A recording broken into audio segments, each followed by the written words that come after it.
ओम श्री गंगाई नाथाय नमः। जय श्री गुरुदेव, जय श्री दादा गुरुदेव। चलिए आज का सत्संग जो है शुरू करेंगे। मेरा नाम राजशिव है और मैं एक सिद्ध योग साधक हूँ। सिद्ध योग की साधना से जो परिवर्तन आते हैं जीवन में, नाम जप से और ध्यान से जो परिवर्तन आते हैं, उनके विषय पर बात करते हैं। ध्यान क्या है, ये सब मंत्र क्या है, मंत्र की शक्ति क्या है, इन सब पर हम बात करते हैं। तो और इसके साथ ही हम गुरुजी की पुस्तक का अध्ययन कर रहे हैं। हमारे गुरुजी हैं, इनका नाम है समर्थ सद्गुरुदेव श्री रामलाल जी सियाग। ये इनकी पुस्तक है जो सिद्ध योग के ऊपर है। इसमें गुरुजी के जीवन की बहुत सारी महत्वपूर्ण घटनाएं हैं और सिद्ध योग के विषय में गुरुजी ने बहुत कुछ लिखा है। तो इसका हम रोज़ एक चैप्टर छोटा सा एक अध्ययन करते हैं। इसके साथ ही हम श्रीमद् भागवत का भी अध्ययन कर रहे हैं और इसके अलावा कुछ रहा बात करने के लिए, कोई प्रश्न किसी का रहता है तो बात कर लेते हैं। आज एक प्रश्न था एक गुरु भाई का, तो उस पर थोड़ा सा विचार कर लेते हैं। हमें जो भगवान श्री गुरुदेव जो मंत्र देते हैं वो राधा और कृष्ण का मंत्र है और वही गुरुजी कहते हैं आप इसे ही जपो। ठीक है, तो उसमें दो शब्द हैं मुख्य रूप से। एक उसमें बीज है और एक उसमें नाम है। तो गुरुजी कहते हैं कि देखो आप ये मंत्र जपोगे ना तो ये संजीवनी मंत्र है, इससे आपके त्रिविध ताप शांत होंगे। तो त्रिविध ताप शांत होंगे, उसमें आदि दैहिक, आदि भौतिक और आदि दैहिक ताप जो है शामिल है। तो ये एक यात्रा है, एक जीवन की यात्रा है। जीवन की यात्रा का मतलब है कि जीवन के महत्व को समझना और जीवन के उद्देश्य को समझना और जीवन के लक्ष्य को जो है प्राप्त करना। और जीवन का जो लक्ष्य है वो है कि फिर से जीवन ना हो, फिर से जीवन ना हो। तो ये जो लक्ष्य है जीवन का कि फिर से जीवन ना हो, ये एक शिक्षा है, ये हमारी शिक्षा है। लेकिन हम शिक्षा कैसे प्राप्त करेंगे? हम शिक्षा प्राप्त करेंगे हमारे जीवन में घटने वाली घटनाओं को साक्षात्कार कर कर, उसे देखकर, उसे समझकर हम अपने जीवन को समझेंगे और जीवन को समझते हुए जीवन को एक्सेप्ट करेंगे, ग्रहण करेंगे। वो हमारी तपस्या है। जीवन को देखना स्वाध्याय है और जीवन को स्वीकार करना ये तपश्चर्या है। और ईश्वर ही है जो सब कर्मों का लेखा जोखा जो है निर्धारित करता है। कर्म भगवान निर्धारित नहीं करते। कर्म करने की स्वतंत्रता मनुष्य को दी गई है, लेकिन कर्म के फल का जो लेखा जोखा है वो ईश्वर ही निर्धारित करते हैं कि किस कर्म का फल कैसे फलित होगा। अब जो व्यक्ति साधना करते हैं, साधना जो है ये बड़ी गंभीर विषय है। साधना जो है ये बड़ा गंभीर विषय है। जीवन को जीना और साधना करना ये दोनों उल्टी यात्राएं हैं, एक दूसरे के विपरीत हैं। जीवन को जो व्यक्ति जीता है वो भौतिकवादी है, व्यक्तिगत जीवन को जो जीता है। लेकिन जो व्यक्ति साधना का पथ को चयन करता है वो उल्टी यात्रा जीता है। वो व्यक्तिगत यात्रा नहीं करता, वो सार्वभौमिक यात्रा करता है, वो समिष्टि यात्रा करता है। वो सिर्फ अपनी यात्रा नहीं करता, वो संसार की यात्रा करता है। संसार में जितनी भी जीव हैं उन सब की यात्रा करता है। तो वो यात्रा सबको समेटने की है और व्यक्तिगत चेतना सब कुछ बिखेरने की है। तो जब कोई व्यक्ति साधना में आता है तो उसका जीवन पूरा परिवर्तित हो जाता है, उल्टा हो जाता है। उससे उसके जो अटैचमेंट्स होते हैं वो बिखरने शुरू हो जाते हैं और धीरे धीरे वो चीज़ों का महत्व जानता है, चीज़ों की व्यापकता को जानता है कि कौन सी चीज़ कितनी महत्वपूर्ण है और उसका सही मूल्य और सही अर्थ और उसका जीवन में होना कितनी देर तक संभव है। तो साधना व्यक्तिगत जीवन को नष्ट करती है। और व्यक्तिगत जीवन सार्वभौमिक चेतना को नष्ट करता है। लेकिन अगर किसी के जीवन में ये दोनों यात्राएं एक साथ ही हो जाएं तो बड़ी अचंभे की बात है कि एक यात्रा है स्वयं के सृजन की और एक यात्रा है स्वयं के अर्पण की या स्वयं के विसर्जन की। सृजन और विसर्जन, ये कैसे संभव है? स्वयं के सृजन के साथ स्वयं का विसर्जन कैसे संभव है? संभव नहीं है, संभव नहीं है। एक ही पथ उल्टा सीधा जा सकता है, लेकिन एक यात्री या तो आगे जा सकता है या पीछे जा सकता है, उल्टा जा सकता है। चाल तो एक ही होगी उसकी।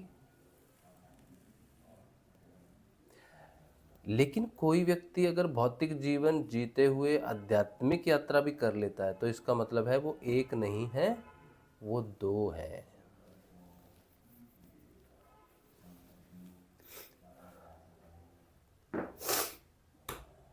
हाँ,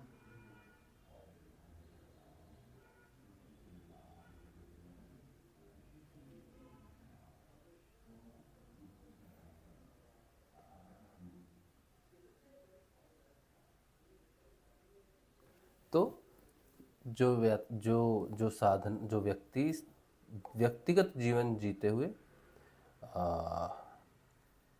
साधना कर लेता है वो दो है, एक नहीं, दो है।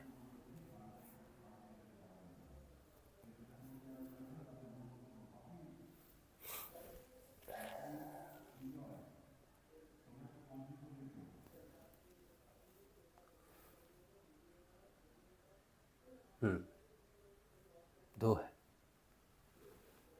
तो ये दो कैसे हो गए भाई? अद्वैत की साधना है, एक ही एक है बोलते हैं। कहते ना एकम ब्रह्म, है ना, द्वितीय नहीं, ऐसा कुछ बोलते हैं ना। एक ही ब्रह्म है, दूसरा नहीं है। तो दो व्यक्ति एक ही साधना कैसे, एक ही जीवन में दो व्यक्ति कैसे हो सकते हैं जो अलग अलग साधनाएं कर रहे हैं? जैसे मैं हूं, मैं अपनी एग्जांपल लेता हूं, मैं दो हूं।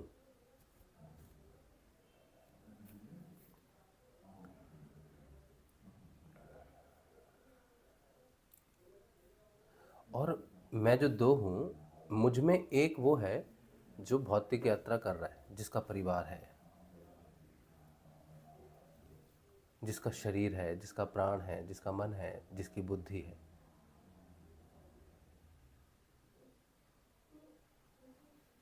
वो मैं, और उससे उसे संसार का कुछ भी मालूम नहीं है। संसार का नहीं, उसे अध्यात्म का कुछ भी मालूम नहीं है, साधना के विषय में कुछ मालूम नहीं है। वो अपना जीवन जी रहा है। लेकिन जो दूसरा मैं हूं वो उल्टा चल रहा है, वो यात्रा कर रहा है अपने स्वयं के बीज तक की, स्वयं तक की। तो दो मैं हूं। लेकिन ये दो मैं हमेशा से नहीं थे। जब मैं माँ के गर्भ से पैदा हुआ तब मैं एक ही था, कई वर्षों तक मैं एक ही रहा। लेकिन एक दिन अचानक मैं दो हो गया, मेरे दो हिस्से हो गए। एक हिस्सा आगे चलने लग गया, एक हिस्सा पीछे चलने लग गया।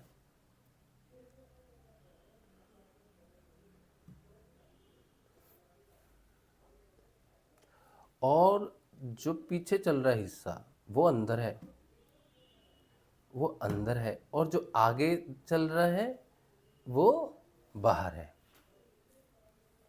तो मैं दो हूं का मतलब है मेरी दो चेतनाएं हैं,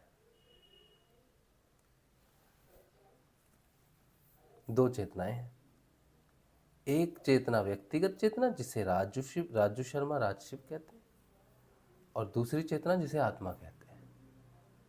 व्यक्ति जन्म से, लोग तो बोलते हैं ये तो द्वैतवाद है, दुनिया है, माया है, द्वैतवाद है, लेकिन असल में व्यक्ति के लिए, व्यक्ति जब जन्म लेता है उसके लिए अद्वैत ही होता है,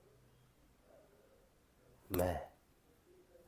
लेकिन जब गुरु कृपा से कोई व्यक्ति चेतन हो जाता है तब वो दो हो जाते हैं, तब उसके लिए द्वैत प्रकट होता है पहली बार जीवन में। तब उसे पता चलता है कि एक मैं एक नहीं हूं, मैं दो हूं। यहाँ से द्वैतवाद का साक्षात्कार शुरू होता है। इससे पहले तो पता भी नहीं होता कि द्वैतवाद होता क्या है क्या। मैं, तू, तुम, ये सब, वो, उधर, ये सब है। लेकिन जब व्यक्ति जागृत हो जाता है तब दो हो जाता उसी क्षण। आत्मा जब जागृत हो जाती है तो बाहर वाली चेतना को, व्यक्तिगत चेतना को एकदम से नष्ट नहीं कर देती। नहीं तो ये जगह और ये उसने घर छोड़ा, ये उसने प्राण छोड़ा, तो बात बनी नहीं। ऐसे नहीं होता है। जब जागृत हो जाता है, जो जागृत हुआ है, मेरा दूसरा हिस्सा जागृत हुआ जिसे आत्मा कहता है, वो धीरे धीरे बड़ा होगा अपने स्वरूप तक पहुंचने के लिए। और मैं जो व्यक्तिगत जो मैं था पहले से, वो धीरे धीरे धीरे धीरे नष्ट हो जाएगा। अब मैं नष्ट होना नहीं चाहता। मैं आत्मचेतना से कहता हूँ कि तुम जग गए, अब तुम यात्रा कर रहे हो अपनी, मेरा तो कुछ लेना देना, मैं तो कुछ नहीं कर सकता तुम्हारी यात्रा में। आदमी जब चेतन हो जाता है वहाँ साधना खत्म हो जाती है। आज किसी ने मुझे मैसेज दिया, कोई नए साधक हैं, तो हमने उन्हें बताया कि अ, ऐसे ऐसे साधना चलती है ना, ए जपा जाप से साधना शुरू होती है, नाद आता है, नाद से ध्यान आता है, ध्यान से समाधि होती है, ऐसे मुक्ति ऐसे होती है। तो क्या वहाँ उसके बाद क्या साधना का अंत हो जाता है? साधना का अंत हो जाता है आत्मा के जागते। आत्मा जगी, साधना खत्म। इसके आगे कुछ भी नहीं है, कुछ भी करने के लिए नहीं है। प्रकाश, सूर्य आ गया, सूर्य आकाश में आ गया, अब तुम्हारे लाइट, मोमबत्तियाँ, टॉर्च किस काम की हैं बताओ? अब तुम्हारे जीवन में जो अंधकार है उसके लिए तुम्हें टॉर्च लेने की क्या आवश्यकता है? अब तो सूर्य आ गया है। तो जहाँ आत्मा जागृत हुई वहाँ साधना खत्म हो जाती है। अब साधना तो खत्म होगी, लेकिन बाहर वाले का तो जीवन ही बेचारे का जुड़ा हुआ है कि मैं साधना कर रहा हूँ। तो दो हो जाते हैं, एक आत्म चेतना, एक व्यक्तिगत चेतना। अब व्यक्तिगत चेतना आत्म चेतना के प्रकट होती है, लय होनी शुरू हो जाती है, नष्ट होनी शुरू हो जाती है। लेकिन व्यक्तिगत चेतना लय होना नहीं चाहती, क्योंकि गुणों के कारण। तो आत्म चेतना उसे एक ऑप्शन देता है, ठीक है तुम नष्ट नहीं होना चाहते तो मत हो जाओ, तो तुम एक काम करो, तुम मैं हो जाओ। तुम्हारी व्यक्तिगत चेतना जो संसार में है, तुम मैं हो जाओ, मुझ में ढल जाओ, मेरा स्वरूप हो जाओ। मैं सूक्ष्म हूँ, तुम स्थूल हो जाओ। इसके बाद व्यक्तिगत चेतना में परिवर्तन आना शुरू हो जाता है, और जो आत्म चेतना है वो व्यवहार के माध्यम से व्यक्तिगत चेतना में प्रकट हो जाती है। अब व्यक्ति ईश्वर समान हो जाता है। अब वो भौतिक शरीर में जिस तरह का आचरण और जिस तरह का प्रकाश या जिस तरह से चीज़ें प्रकट होने लगती है, वो आत्मा है। आत्मा स्थूल रूप से प्रकट होनी शुरू होती है। ये अद्वैत है। यहाँ व्यक्तिगत चेतना मरती नहीं है, नष्ट नहीं होती। यहाँ व्यक्तिगत चेतना विसर्जन तो होती है, लेकिन उसका नवसृजन भी हो जाता है आत्म स्वरूप में। व्यक्तिगत चेतना का सृजन नहीं होता, उसका तो विसर्जन ही होता है। और आत्म चेतना का सृजन इसलिए नहीं हो सकता है क्योंकि वो नित्य नूतन है, वो तो सृजन ही है, उसका सृजन नहीं हो सकता है। तो व्यक्तिगत चेतना का विसर्जन होने के साथ वो जो भौतिक शरीर है उसमें आत्म चेतना प्रकट होकर ये कह सकते हैं कि आत्मा शरीर के रूप में सृजन हो गई है। अब जीता जाता व्यक्ति जो है ईश्वर है, परमात्मा है। चलता हुआ व्यक्ति धरती पर चल रहा है, परमात्मा है। ये जो सारे परिवर्तन होते हैं, ये होते हैं नाम से। जो गुरु अक्षर देता है उसी से परिवर्तित होता है सब कुछ, और आत्मा भी उसी से चेतन होती है। अब ये सारी बातें मैंने आपको भूमिका के रूप में बताई हैं, बैकग्राउंड के रूप में। अब वो प्रश्न मैं लेता हूँ जो प्रश्न है। प्रश्न ये है कि गुरुजी ने जो हमें मंत्र दिया है 2 शब्दों का, तो उसमें श्री नहीं लगाया गुरुदेव ने। जैसे कोई मंत्र होता है ना, ओम नमः शिवाय, ओम नमो भगवते वासुदेवाय, श्री कृष्ण, श्री राधे कृष्ण। तो उनका प्रश्न ये है कि श्री जो होता है, श्री का मतलब होता है भौतिक संपत्ति, धन, संपदा, धान्य, ये सब होता है। सुख, श्री, शक्ति, लक्ष्मी, राधा। तो गुरुजी ने श्री नहीं लगाया, जिसकी वजह से आप निर्धन हो। मुझे भी उन्होंने कहा मैं निर्धन हूं ना, इसीलिए। तो उन्होंने बोला वो भी निर्धन है, बोले आप भी निर्धन, मैं भी निर्धन, और बहुत सारे दूसरे लोग भी तो निर्धन है, ऐसे ही कहा उन्होंने। शब्द मैं थोड़ा सा इधर उधर हो सकता है यूज़ कर रहा हूँ। बात यही है कि सभी को तो चाहिए श्री, जीवन चलाने के लिए धन तो सभी को चाहिए, आपको भी चाहिए, हमें भी चाहिए। मतलब मेरे पास है नहीं, इसीलिए तो बोल रहा ना कि नहीं चाहिए हमको, और ये बात सही है। श्री तो सभी को चाहिए, नहीं तो भौतिक जीवन तो कैसे चलेगा, साधना भी कैसे होगी। गुरु जी भी कहते हैं कि भाई पेट में रोटी नहीं होगी तो राम का नाम याद कैसे आएगा तुमको। पीपा भरा नहीं है तुम्हारे घर में और तुम ध्यान करने बैठोगे तो तुम्हारा संसार कैसे चलेगा, तो नहीं हो सकता। श्री तो होना चाहिए। तो गुरु जी ने हमें जो मंत्र दिया है, संजीवनी मंत्र, उसमें श्री नहीं लगाया है। और गुरु जी ने खास करके मना ही कर दिया उल्टा। कोई लगा भी ले गलती से तो बोल दिया कि बेटा ऐसा करना मत। कोई पीछे ओम लगा लेता है, आगे नमः लगा लेता है, ऐसे श्री तो नहीं बोला, ओम लगा लेता है, कोई नमः लगा लेता है। तो गुरु जी कहते जैसे मैं बताऊंगा वैसे ही जपना है तुमको, आगे पीछे कुछ अपनी मर्जी से बुद्धि मत लगाना। तो उन्होंने कहा कि अब हमें क्या श्री विद्या का अलग से साधना करनी पड़ेगी, क्योंकि हमें तो धन चाहिए जीवन में, साधना तो ठीक है, धन चाहिए।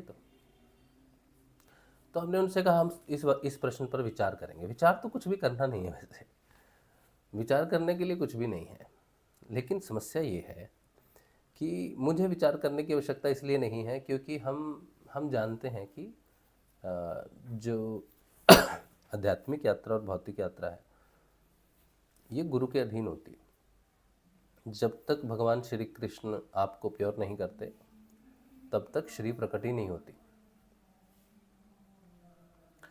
लेकिन जब व्यक्ति भौतिक चेतना में है और वो कोई आध्यात्मिक साधना भी कर रहा है तब थोड़ा तड़पता ज़्यादा इस चीज़ के लिए कि हम, गुरुजी ने कहा है कि ये नहीं प्रकट हो रहा है तो क्यों नहीं प्रकट हो रहा है, नाम जपने से अगर इसमें श्री है तो श्री प्रकट क्यों नहीं हो रही। लेकिन प्रश्न ये होना चाहिए कि इसमें तो आत्म चेतना भी तो है, मंत्र में आत्म चेतना भी तो प्रकट नहीं हो रही, ध्यान भी तो प्रकट नहीं हो रहा। अगर श्री प्रकट नहीं हो रही है तो आत्म चेतना कहाँ प्रकट हुई है। जो मंत्र मुख्य रूप से पहला लक्ष्य जिसका आत्म चेतना हो वो अपने दूसरे लक्ष्यों को पूरा कैसे करेगी। जहां नारायण ही नहीं स्थापित होंगे वहां लक्ष्मी स्थिर होगी भी कैसे। और लक्ष्मी क्या है, श्री क्या है।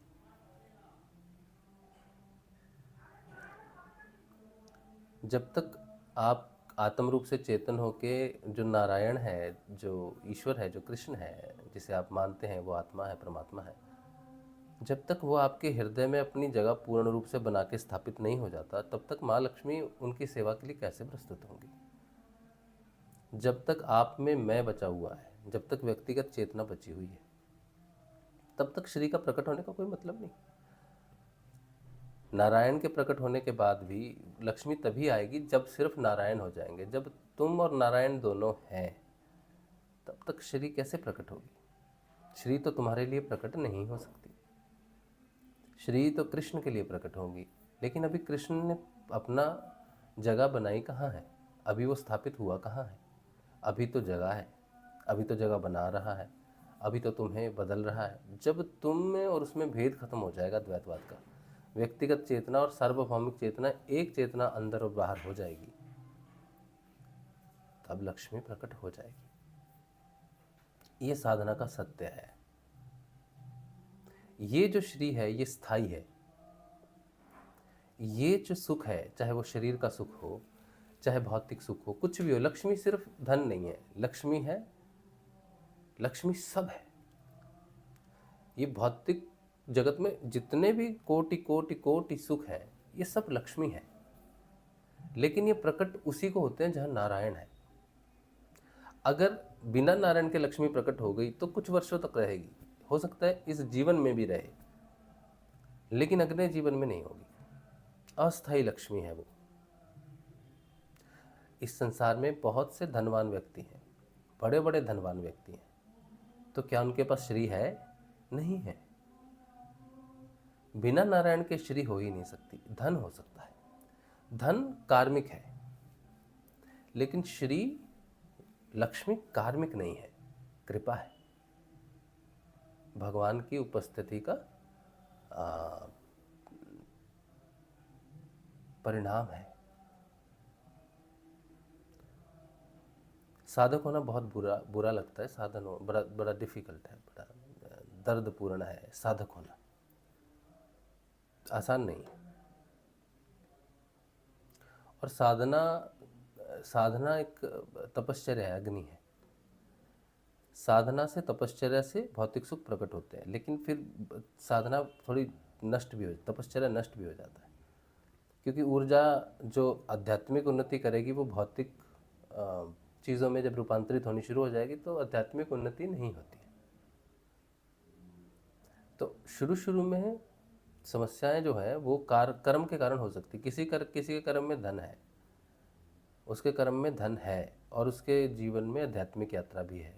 तो आप देखोगे ऐसे बहुत सारे साधक हैं गुरुदेव के जो अपनी आध्यात्मिक यात्रा भी कर रहे हैं और जिनके पास धन भी है। लेकिन आप ये देखोगे कि जो धनी साधक हैं उनकी यात्रा स्लो होती है, ऐसा मैंने देखा है। निर्धन की यात्रा तेज हो सकती है, लेकिन समस्या निर्धन की ये है कि वो सब समय मुसीबत में फंसा हुआ है। आत्म जागृति होने के बाद तो खैर दोनों में कोई अंतर ही नहीं है, क्या धनी और क्या निर्धन।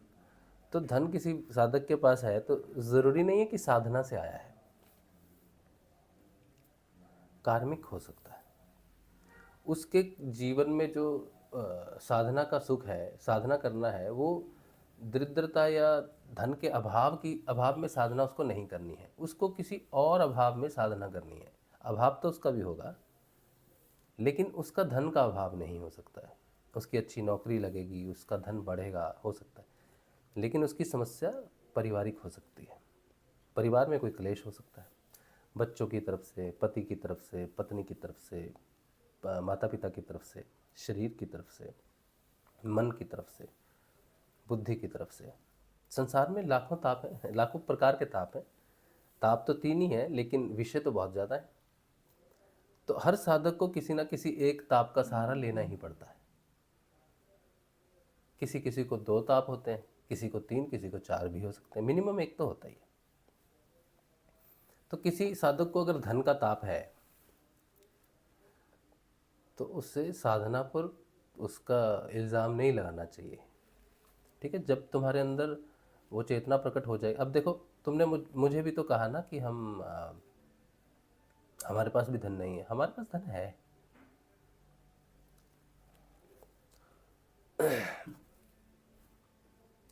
हमारे पास धन है।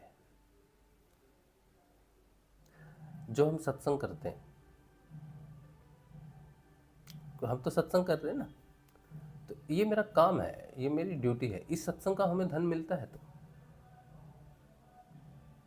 लोग हमको सत्संग करने के लिए धन देते हैं। जिस तरह आप नौकरी करते हो किसी के वहाँ जाकर, आपका कोई एम्प्लॉयर है, आपको वैसे कम या ज़्यादा धन मिलता है, वैसे हम भी सत्संग करते हैं। और सत्संग देखने वाले जिन्हें से लगता है कि ये सही है या फिर कार्य है या प्रचार है या होना चाहिए, अब जो ये समझते हैं कि ये कार्य करना भी मुश्किल है, इसे करते रहना चाहिए, जो सहयोग करते हैं इस चीज़ में, तो उससे ही तो हमारा घर का खर्चा जाता है, हम खाना पीना आता है। लेकिन ये बात अलग है कि हम अपने कोई सुख साधन नहीं बना सकते इससे। बीवी के लिए गहने नहीं बना सकते, अपने लिए कार नहीं खरीद सकते, अपने लिए स्कूटर नहीं खरीद सकते, बच्चों की एफडियाँ नहीं लगा सकते, अपनी कोई एफडी नहीं लगा सकते, कहीं इन्वेस्ट नहीं कर सकते, घर नहीं बना सकते। लेकिन रोटी का प्रबंध है, छत का प्रबंध है, कपड़े का प्रबंध है, और साधन करने के लिए इतना काफ़ी है। इसके अलावा अगर मुझे थोड़ा ज़्यादा चाहिए भी तो मैं उसके लिए अलग से प्रयास करता हूँ। जैसे मैंने अभी अभी बच्चों को ट्यूशन पढ़ाना शुरू किया है,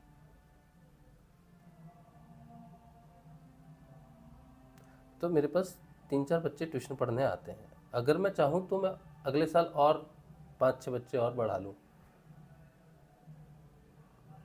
अगर मेरी इच्छा है कि मैं कुछ करूँ, धन कमाऊँ, तो हम कर सकते हैं। ऐसा नहीं है कि हमारा रास्ता रोका हुआ है किसी ने। हाँ, हम हमारा रास्ता जो रुका हुआ हमें महसूस होता है वो ये कि हम बहुत ज़्यादा बड़ी प्लानिंग वाले व्यक्ति हैं। धन के मामले में कुछ छोटा मोटा हमें रास नहीं आता कभी। हम कोई बड़ा बिजनेस के बारे में जैसे मेरा जीवन था, तो हम बड़ा बिजनेस सोचते थे। हम अगर रास्ते पे खड़े होकर चाय भी बेचेंगे तो हम ये नहीं सोचेंगे कि हमने रास्ते पे खड़े होकर चाय बेचनी। हम ये सोचेंगे कि हम जो करें 100 लोग 100 शहरों में खड़े होकर चाय कैसे बेच सकते। तो हम उस तरह के व्यक्ति हैं पैसा कमाने के लिए, जो बड़े स्केल पर सोचते हैं। बस वो जो बड़े स्केल पर धन के साथ जुड़ने वाली जो महत्वाकांक्षा है वो हमारी पूरी नहीं होने देती है हमारी साधना। उसमें हमें लगता है कि उसमें कहीं ना कहीं भगवान हमारी भलाई के लिए अड़चन लगा देते हैं किसी न किसी कारण से, या उन्होंने पहले से ही मेरे कर्म प्रारब्ध ऐसे लिख के भेजे हैं कि मैं कहीं बड़े धन में फंस ना जाऊं, क्योंकि मुझ में कैपेबिलिटी है, मुझ में वो टैलेंट है कि मैं मेहनत कर सकता हूँ, या मैं बड़ा सोच सकता हूँ, या कुछ बड़ा काम करने के लिए मैं घर से बाहर निकल सकता हूँ। वो कैपेबिलिटी मुझ में है। लेकिन हमने अपने जीवन में यही देखा है कि हमें साधना की तरफ ज़्यादा पुश किया गया है, हमारे कर्मों ने हमें साधना की तरफ ज़्यादा लगाया है। हमारा उद्देश्य हमें खुद मालूम नहीं कि हमें बहुत सारा धन कमाना है या हमें साधना से आत्म चेतना को प्राप्त करना है, ये हमको मालूम नहीं था। लेकिन किसी दिव्य शक्ति ने या हमारे कर्मों के प्रारब्ध ने हमें भौतिक उन्नति करने के लिए व्यवधान प्रकट किए। मेरे कर्मों ने किए, भगवान ने नहीं किए। मेरे कर्म ही ऐसे में चुन के लाया कि मुझे साधना करनी है। लेकिन जैसे ही हम मृतलोक में जाएंगे तो हम भूल जाएंगे कि हम कौन है, कहाँ से आए। तो हम ऐसे कर्मों को ही लेके जाएं मृतलोक में जो बिना मेरी जानकारी के मुझे आत्म जागृति की तरफ फोर्स करे। चाहे मुझे संसार में कितना भी कष्ट हो, मैं रोऊं, चिल्लाऊं, कुछ भी करूं, लेकिन वो ऐसे कर्म हो जो मुझ पर रहम ना करें किसी भी प्रकार से। ये हम लेके आए हैं, क्योंकि माया के आवरण में आके तो अब हम आजकल श्रीमद्भागवत पढ़ रहे हैं, तो उसमें ब्रह्मा जी तो सृष्टि का निर्माण करते हैं और सृष्टि में लिप्त भी नहीं होते, फिर भी भगवान श्री कृष्ण की माया उन्हें भ्रमित कर देती। तो हम तो सामान्य जन हैं, तो माया में आने के बाद हम भ्रमित न हो जाएं, इसमें कोई शक नहीं है। तो हमारे कर्म हम वैसे ही लेके आए हैं कि हमारा दाना पानी चलता रहे किसी प्रकार से, चाहे भिक्षा से चले, दान से चले, कैसे भी चले। लेकिन बड़े धन की तरफ हम कहीं व्यस्त ना हो जाएं, ताकि कहीं साधना में समय की कमी ना पड़ जाए, क्योंकि हमें साधना करनी। तो मेरा साक्षात्कार है ये जीवन का कि हम जैसे ही बिजनेस में, और एक बार नहीं, मैं तो बड़े बड़े बिजनेस मेरे सफल होने वाले थे। पहला बिजनेस जब मैंने किया 2009 में, बहुत बड़ा बिजनेस था। उसको अगर मैंने उसका पूरा सब कुछ मुझे आता था, सब कुछ मैंने ही खड़ा एक कंपनी के लिए उसे मैं ही करता था। जिस कंपनी में मैं काम करता था उनका पूरा सिस्टम मैं जानता था कैसे करना है, और उनसे बेहतर भी जानता था, और मैंने वो खड़ा भी कर दिया। लेकिन स्टार्ट ही नहीं हुआ। हाँ। तो वो अलग चीज़ें हैं, ठीक है। वो अगर शुरू हो जाता तो धन तो पता नहीं क्या ही होता, लेकिन वो नहीं हुआ। और हमारी बुद्धि भ्रष्ट इस तरह से हो जाती है कि हम उसको उस पॉइंट पे जाके किसी तरह मेरे ही कारण वो रुक जाती है चीज़। जैसे मुझे नहीं बढ़ना है, बाहर भौतिक चेतना तो कहती है हो गया, डन, खत्म, सब साइन वगैरह सब कुछ हो गए, लेकिन मेरे ही अंदर की कोई शक्ति स्वयं का ही प्रतिरोध कर देती है कि इस पथ पर तो जाना नहीं है, बढ़ गया तो रुकेगा नहीं। ऐसा एक बार नहीं, कई बार हुआ, कई बार हुआ। तो 2017 में 11 मई को जो हुआ वो ऐसा हुआ कि उस समय फिर घटना ऐसी घटी कि वो घटना वो घट गई 11 मई को 2017 रात को। 10 मई की रात होगी शायद, या 11 मई की होगी, एग्जैक्टली याद नहीं मुझे। तो वहाँ से लेकर अभी तक हम देख रहे हैं कि ये जो मंत्र है, ये जो साधना है, ये हमें एक लक्ष्य की तरफ पुश कर रही है कार्मिक प्रारब्ध के कारण। तो श्री की तरफ जाने में समस्या नहीं है। अभी हम इस साल से अगर हम बैनर लगाएं तो हम बिजी हो जाएंगे, फिर हम सत्संग, आप चलो एक और बात बताता हूँ। ये जो श्रीमद् भागवत और गुरु श्रीमद् भागवत अध्ययन चल रहा है, इसके बाद हमारा प्लान ये था कि हम संन्यास, सत्संग से संन्यास ले लेंगे। ये मैंने आपको अभी पहले बता दिया, हम सत्संग से श्रीमद् भागवत के बाद संन्यास ले लेंगे, ऐसा हमारा प्लानिंग चलता है। तो ये क्या है? ये कर्म प्रारब्ध है कि हम कुछ करें, रजोगुण है। लेकिन आप देख लेना कि होगा नहीं। मैं अगर ऐसे कर्म प्रारब्ध लेके आया हूँ कि साधना ही मुझे करनी है इस जीवन में, तो सत्संग से संन्यास नहीं हो सकता। ये सत्संग से संन्यास वाली बात है या सत्संग छोड़ने वाली बात है जो आए दिन हम करते रहते हैं, ये हमारी व्यक्तिगत चेतना है, श्रीहीन चेतना है। लेकिन एक चेतना हमारे अंदर दूसरी भी है जो ज़्यादा प्रभावी है, जो हमारे जीवन का सारा निर्णय लेती है। उसको हमारी व्यक्तिगत चेतना से कुछ लेना देना नहीं है। वो श्री है स्वयं, वो स्वयं श्री विद्या है। जो आप बाहर में कोई साधना करोगे, वो मेरे अंदर की चेतना जिसे मैं आत्मा कह रहा हूँ, वो आपके अंदर भी है, वो श्री विद्या है, वही श्री है। उसकी स्थापना के लिए आत्मा का पूर्ण स्थापन होना जरूरी है, फिर श्री परमानेंट है। फिर हम किसी भी तरफ चले जाए, फिर धन की कोई कमी नहीं है कहीं, फिर तो हमें कुछ करना भी नहीं है। और ज़रूरी नहीं है कि ये सत्संग कितनी देर चलेगा। वो एक रास्ता है, मुझे मालूम है, एक रास्ता है जो खुल जाएगा। तो आप आज मुझे कह रहे हो मैं धनहीन हूँ, हो सकता है कि सुबह होते होते मैं धनहीन ना रहूँ, क्योंकि इस जिस मार्ग पर मैं आगे बढ़ रहा हूँ, इस मार्ग पर वो घटना घटेगी ही घटेगी कि श्री की कोई कमी नहीं है, धन की कोई कमी नहीं है। लेकिन वो वहाँ पहुँचनी चाहिए चेतना। वहाँ जिस दिन वो चेतना वहाँ आ जाएगी, उसी दिन वो आंतरिक रूप से जो श्री का जो पॉइंट है, उस पर पहुँचते ही वो प्रकट हो जाएगी। लेकिन उस दिन होगा ये कि श्री जब प्रकट होगी तो धन की समस्या सॉल्व होगी, ऐसा नहीं है। उसके बाद मेरी और भी बहुत समस्याएं हैं। शरीर की समस्या है,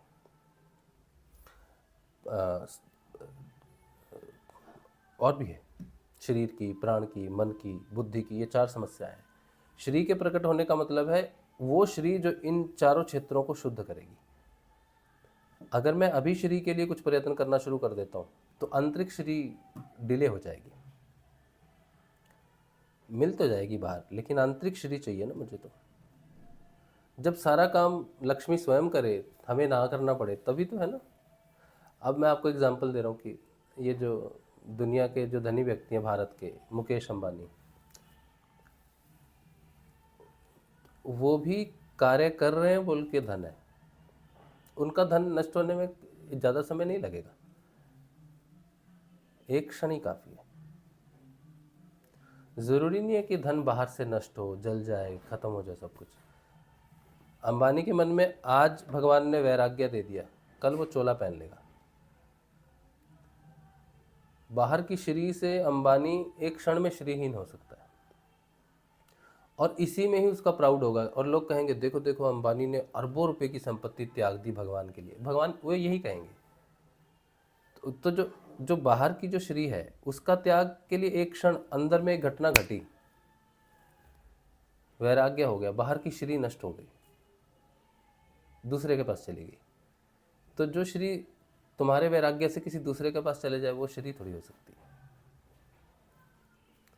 जिस श्री का दान ही ना किया जा सके,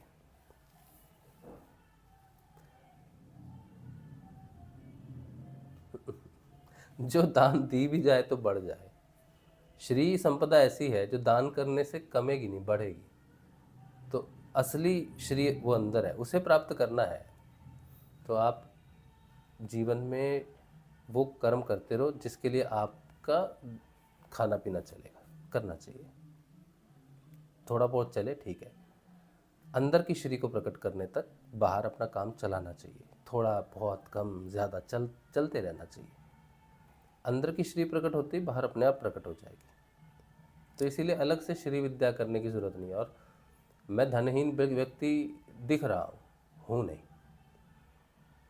भौतिक रूप से मेरे पास आज पैसा नहीं है, ये अलग बात है, लेकिन हमारे पास श्री है, बस भौतिक जगत में रिफ्लेक्ट नहीं हो रही है अभी। क्योंकि जहाँ कृष्ण है, आत्मा है, वहाँ श्री होती ही है। सही समय पर वो हो जाएगी। जिस दिन हम इस बात को समझ जाएंगे कि बाहर की श्री हमारा रास्ता ना रोके। अभी हमारे मन में विचार आते हैं कि हम सत्संग जो है संन्यास कभी कभी करें, हफ्ते में एक बार करें। हमारी इच्छा से तो होता नहीं है। और अगर हम ये सोच रहे हैं कि हफ्ते में एक दिन करें, 2 दिन करें, 3 दिन करें, तो होगा भी नहीं। एक दिन भी नहीं कर पाएंगे।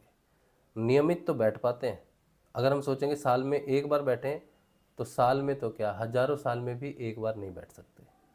आज बैठे हैं तो नियमित बैठे हैं, 2-2 बार बैठ जाते हैं, 3-3 बार बैठ जाते हैं।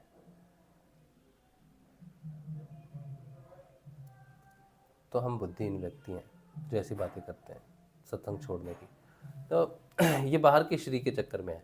तो जिस दिन हमारे अंदर वाली श्री कहेगी बेटा क्यों क्यों परेशान हो रहा है, तो प्रकट हो जाएगी वो। इसलिए आप ये मत सोचो गुरुदेव ने मंत्र के साथ श्री नहीं दिया है तो धन नहीं आएगा। भगवान गुरुदेव ने जो श्री को गुप्त रखा है वो आपके अंदर वाली श्री को प्रकट करने के लिए है। बाहर की श्री के पीछे जीवन बर्बाद नहीं करना। हमने आपको अपनी सच्ची बात बताई है मन की, कि हमारे अंदर की श्री बाहर में रिफ्लेक्ट नहीं हुई है, इसीलिए हमें ऐसे ऐसे विचार आते हैं कि हम क्या करें। क्योंकि परिवार का जब थोड़ा सा कष्ट होता है या परिवार पर थोड़ी सी जिम्मेदारी होती है, तो व्यक्ति सोचता है ये कुछ किया जाए, कुछ किया जाए, कुछ किया जाए। ये कोई ख़राब बात नहीं है। लेकिन जब अंदर वाली प्रकट हो जाएगी ना, बाहर भी प्रकट हो जाएगी।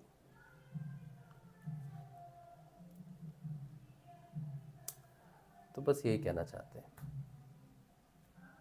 ठीक है, कोई दूसरी साधना मत करना, धन आ जाएगा, समय पर आ जाएगा धन। और काम करते रहो, कुछ ना कुछ काम करते रहना चाहिए व्यक्ति को। हम भी करते हैं, सत्संग ही हमारा काम है। ठीक है। और इसके अलावा हम पढ़ाते भी तो हैं, बच्चों को शुरू किया है, तो अच्छा लगता है बच्चों के साथ बैठना, उनकी पुस्तकें पढ़ना अच्छा लगता है। चलिए, तो हम अभी अध्ययन करेंगे गुरुजी का। तबीयत तो मेरी अभी उतनी ठीक नहीं है, थोड़ा है थोड़ा नहीं ज़्यादा है, छाती जाम जैसे ठंडा लग जाता है ना, वैसे। तो दवाई खाई हुई है, तो ठीक है। पूनम पानी देना मुझे 1 गिलास गरम। चलिए, तो प्रश्न उत्तर ले लेंगे फटाफट और फिर हम अध्ययन शुरू करेंगे।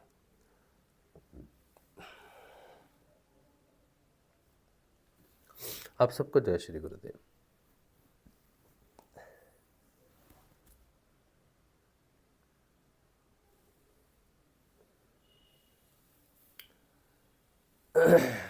जीवन इतना बुरा है तो दोबारा जीवन ना हो। जीवन बुरा नहीं है, कब कहा गया है? किसने कहा जीवन बुरा है? मैंने कहा? कब कहा?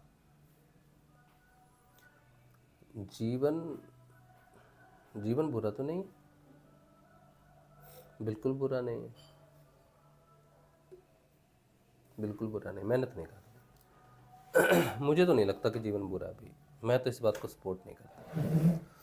जब तक हरि की प्राप्ति ना हो जाए तब तक जीवन होना चाहिए, और जब तक हरि की प्राप्ति ना हो जाए तब तक जीवन में कठिनाई बनी रहनी चाहिए। और कठिनाई बुरी थोड़ी होती है, दुख बुरा थोड़ी होता है।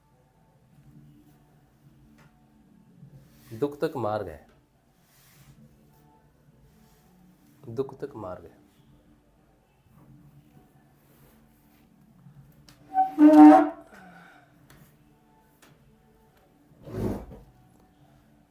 ठीक है, चलो। रीना जी कह रही हैं विवेकानंद जी का ये नाम उनको किसने दिया? ये तो मालूम नहीं है मुझे।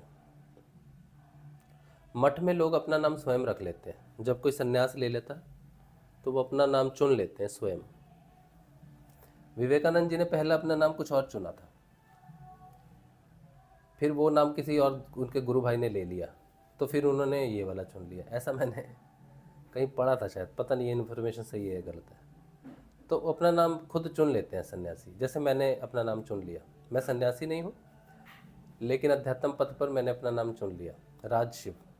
और मैंने जैसे चुना कि मेरा नाम राजू शर्मा है, तो राजू का मैंने राज रख लिया। ठीक है, तो राज में दो नाम आ जाते हैं, एक राम जी का, एक जानकी जी का। और मेरे पिताजी का नाम शिव कुमार शर्मा है, मेरे भौतिक पिता। तो उन मुझे पता है कि वो उन्हीं की साधना आगे बढ़ रही है मेरे माध्यम से। एक परिवार में साधना चल रही है, मेरे पिताजी ने कुछ हद तक साधना की, उसके आगे की साधना मैं कर रहा हूँ। तो ये रिले रेस है। जैसे रिले रेस में 4 लोग भागते हैं, 100 मीटर 100 मीटर 100 मीटर। तो मेरे पिताजी 100 मीटर अपने हिसाब से भागे, अब आगे के 100 मीटर मैं भाग रहा हूँ। अब हो सकता है कि मैं जिस तरीके से भाग रहा हूँ, पूनम इतना देखो पानी कैसा है अंदर, नहीं अंदर में देखो, अंदर में देखो, नीचे में क्या है, गर्म करके हो जाता है। तो हो सकता है कि मैं पूरी कर लूँ साधना, जिसकी संभावनाएं ज़्यादा है। अगर मैं पूरी नहीं करता हूँ तो आगे मेरा बेटा करेगा, तो उसका लाभ पीछे 21 पुश्तों को मिलेगा, उनकी साधना पीछे। तो जो मुक्त हो गए, जो जो 21 हैं, उनको फिर से जन्म मिलेगा और वो अपना गोल्ड मेडल लेने के लिए जन्म लेंगे, आत्म जागृति प्राप्त करेंगे और अंतिम जीवन प्राप्त करेंगे।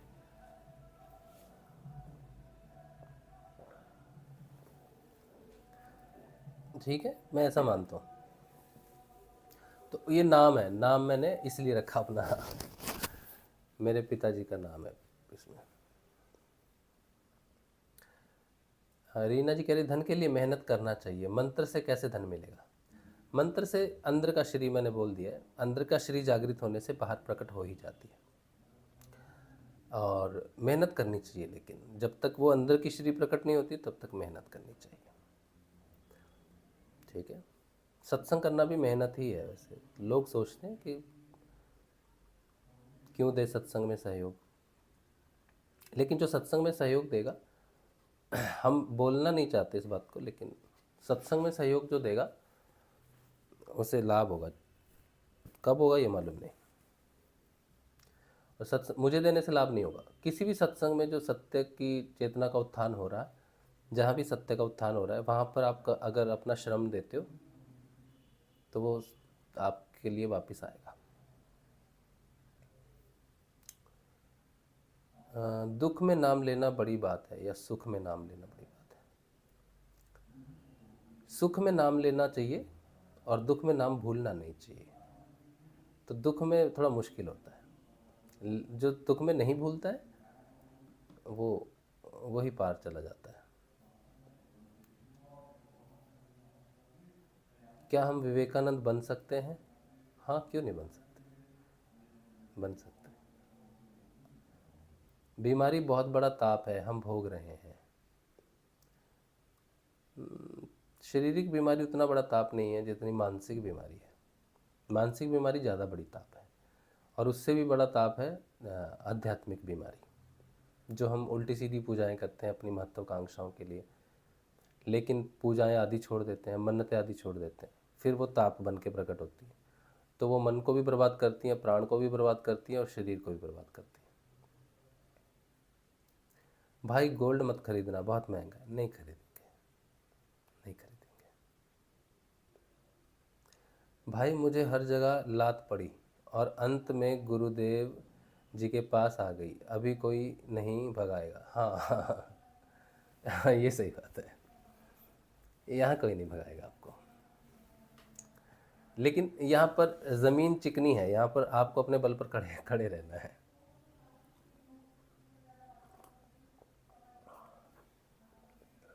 आपने अभी बोला था कि जीवन दोबारा ना हो,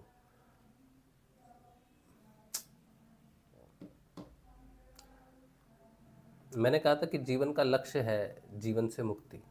जीवन क्यों होता है उसके बारे में बता रहा था। जीवन बुरा है इसलिए थोड़ी बोल रहा था, जीवन का लक्ष्य है। जीवन, मनुष्य जीवन का एक लक्ष्य है, आत्म जागृति को प्राप्त कर कर सारे जीवन से मुक्ति, सब तरफ से मुक्ति, पूर्ण स्वतंत्र होना जीवन का लक्ष्य है। तो जीवन हो रहा है इसका मतलब है स्वतंत्रता नहीं है।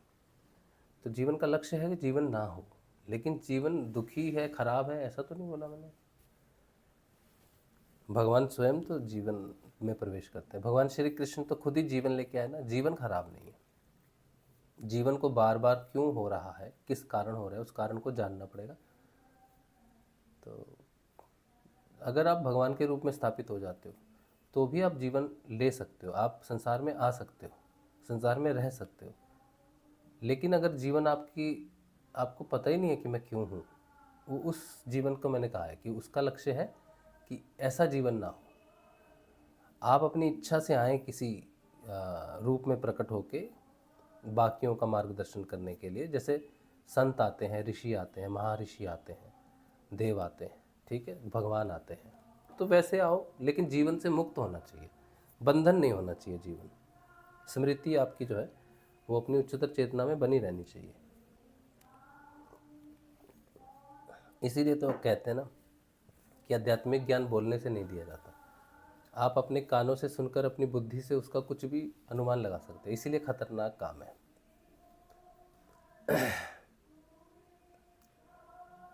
संजीव कह रहे हैं अगर दुख ही अच्छा है तो सत्य चित्त आनंद जो कि जीव की वह चाह का विषय है उसका अस्तित्व सिद्ध नहीं होता।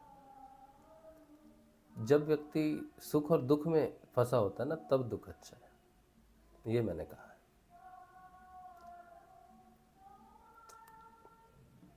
और सुख और दुख, अभी मैंने एक रिसेंट एक पोस्ट लिखी थी, उसमें मैंने इस बात पर छोटी सी एक चर्चा की थी। उसमें लिखा था ये कि जिस तरह से भय का कोई अस्तित्व नहीं है, भय नहीं है। जैसे छोटा बच्चा अंधेरे में डरता है, हाँ भूत तो नहीं है उसमें कहीं, लेकिन बड़ा व्यक्ति नहीं डरता, तो वो छोटे बच्चे के भय का मूल रूप से कोई अस्तित्व नहीं है। उसी तरह से सुख और दुख का भी अपना कोई अस्तित्व नहीं है। ये हमें प्रतीत होते हैं कर्मों के कारण, लेकिन ये है नहीं। और जब व्यक्ति सुख और दुख में फंसा हुआ है तो दुख कल्याणकारी होता है हमेशा। लेकिन अगर बुद्धि भ्रष्ट हो जाए, किसी व्यक्ति की बुद्धि साथ छोड़ जाए, परमात्मा की तरफ उसका विश्वास ना हो, तो वो दुख में अपने जीवन को समाप्त भी कर सकता है, ठीक है। लेकिन अगर किसी की श्रद्धा है भगवान में और उसके जीवन में दुख है, तो दुख उसको पार लगाएगा। दुख अमृत है,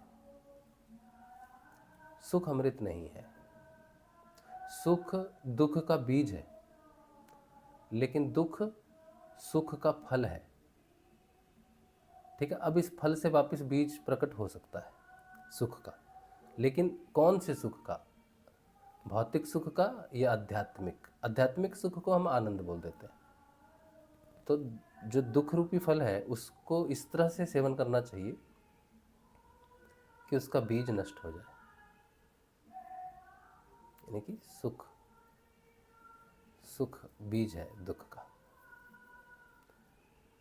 क्या सुखी आदमी चेतन नहीं हो सकता है? आदमी चेतन होकर सुखी होता है। चेतन आदमी ही सुखी है। जो सुखी है पर चेतन नहीं है, वो सुखी थोड़ी है।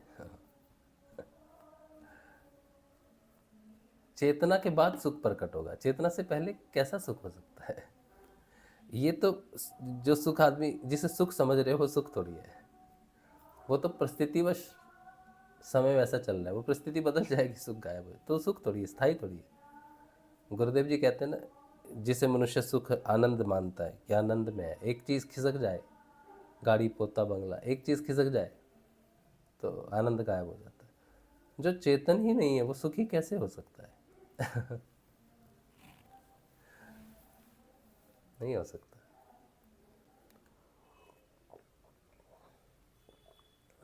चलिए श्री भगवान की पुस्तक का अध्ययन करते हैं।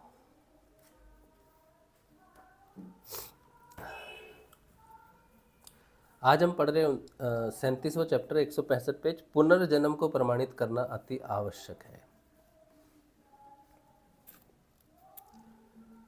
सनातन धर्म के सर्वोत्तम ग्रंथ गीता में भगवान श्री कृष्ण ने पुनर्जन्म की, ये हमने पढ़ लिया था ना कल, हाँ अच्छा, अच्छा, आज हम पढ़ेंगे पुनर्जन्म और जीवात्मा। 38वां चैप्टर है, 167 पेज है। जिसके पास भौतिक धन हो, मेरा मतलब था। अपनी अपनी सुख की डेफिनेशन है। भौतिक, वो सुखी धन होता है तो व्यक्ति अपने आप को सुखी ही तो मानता है, लेकिन मूल रूप से तो वो सुख नहीं है। गुरु जी कहते हैं पुनर्जन्म और जीवात्मा। ये 27 अप्रैल 1988 की बात है।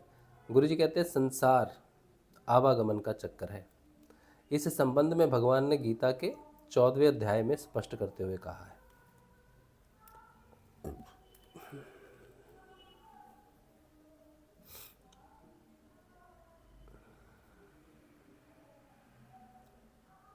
हाँ हाँ,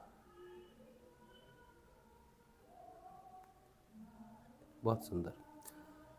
तो श्लोक है, ममय वाशो ममय वांछो जीवलोके जीवभूतः सनातनः मनष्ठ इंद्रियाणीय प्रकृति स्थानी कर्षति। हे अर्जुन, इस देह में यह जीवात्मा मेरा ही सनातन अंश है और त्रिगुणमयी माया प्रकृति में स्थित हुई मन सहित पांचों इंद्रियों को आकर्षित करता है। कौन? मन। इस देह में यह जीवात्मा मेरा ही सनातन अंश है। अच्छा, मेरा ही सनातन अंश है और त्रिगुणमयी माया में स्थित हुई मन सहित पांचों इंद्रियों को आकर्षित करता है। भगवान कहते हैं कि ये देह में जो जीवात्मा है वो मेरा ही अंश है, मैं ही हूँ, यानी कि तो मैं ही हूँ ये जो पांचों इंद्रियों को आकर्षित करता हूँ। फिर अगले श्लोक में कहते हैं, वायु गंध के स्थान से गंध को जैसे ग्रहण करके ले जाता है, देहादि को का स्वामी जीवात्मा भी जिस पहले शरीर को त्यागता है उससे मन सहित इंद्रियों को ग्रहण करके फिर जिस शरीर को प्राप्त करता है उसमें जाता है। ये हमने कल पढ़ लिया था शायद, है ना? नहीं पढ़ा था? फिर से पढ़ लेते, पता नहीं, याद ही नहीं आ रहा।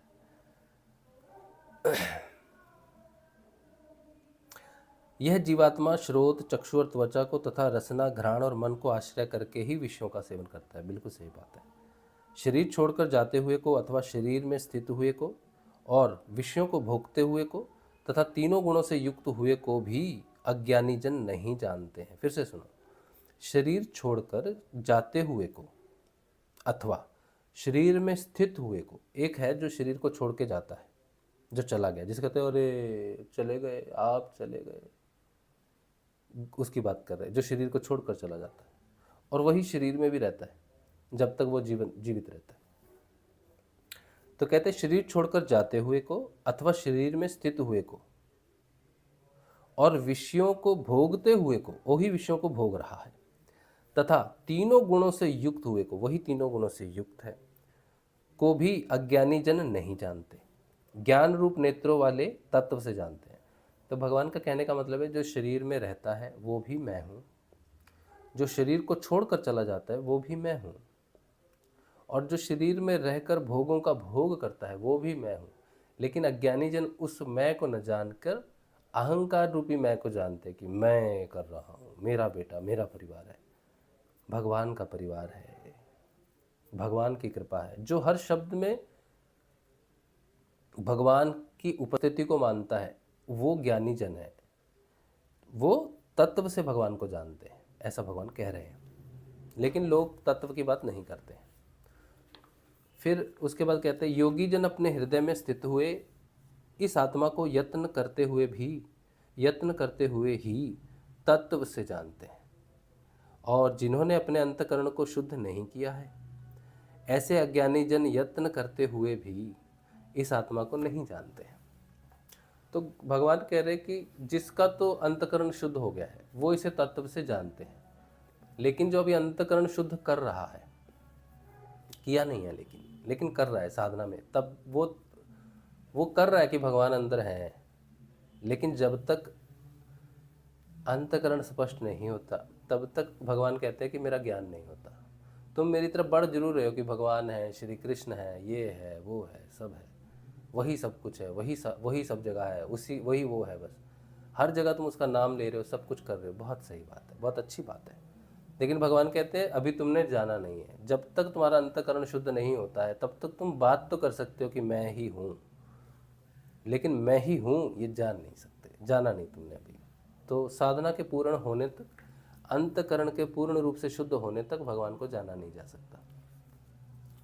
इससे स्पष्ट होता है कि वेदांत धर्म का पुनर्जन्म का सिद्धांत पूर्ण सत्य है।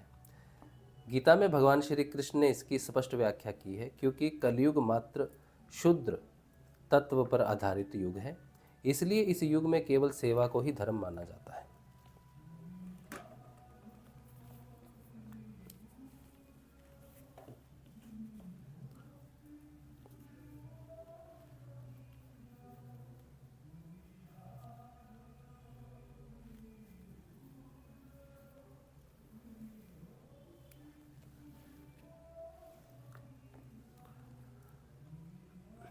शूद्र का काम वर्ण व्यवस्था अनुसार सेवा का कार्य है, क्योंकि इस युग में एक ही इस तत्व का साम्राज्य है, अतः यह तो अपने कर्म को ही धर्म की संज्ञा देगा। यह युग, हाँ बिल्कुल सही बात है, बहुत सुंदर बात है, बहुत ही सुंदर बात है। भगवान कहते हैं कि ये जो कलयुग है ना, ये शूद्र का युग है, सेवा का युग है। कहने का मतलब है सेवा का युग है। कलयुग में सेवा ही धर्म है। स्वामी जी ने भी कहा ना, विवेकानंद जी ने।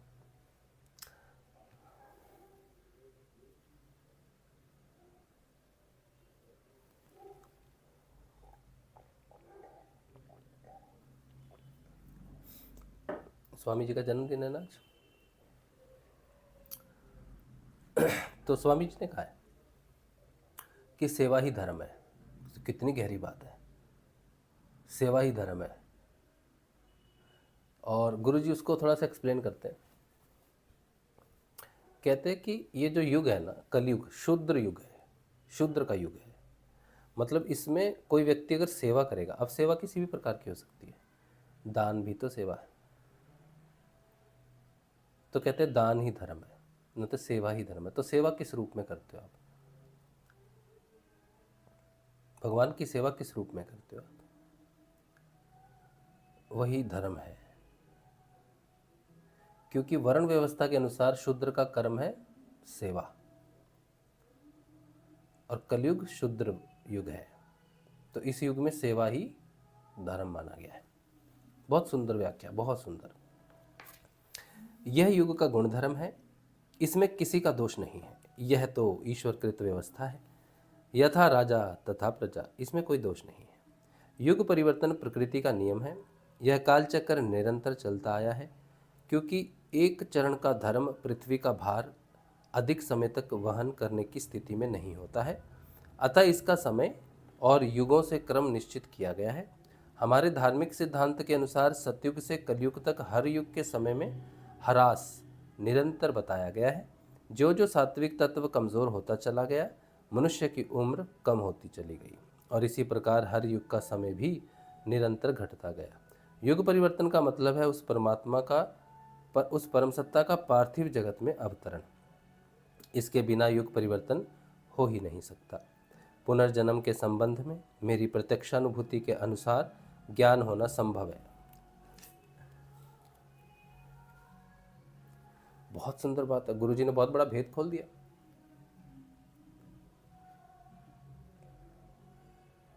गुरुजी क्या लिखते हैं?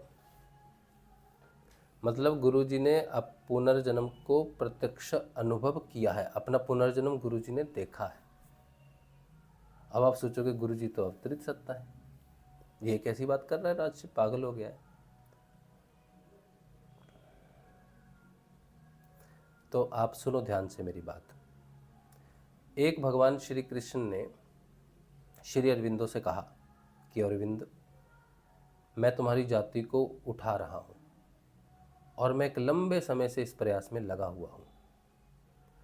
ये बात, इसको आप इन्वर्टेड कॉमास में डालकर अंडरलाइन कर लो कि अरविंदो, मैं तुम्हारी मनुष्य जाति के उत्थान में लगा हुआ हूँ, और मैं एक लंबे समय से इसकी तैयारी कर रहा हूँ। इस लाइन को आप लिख लो कहीं भी, ठीक है।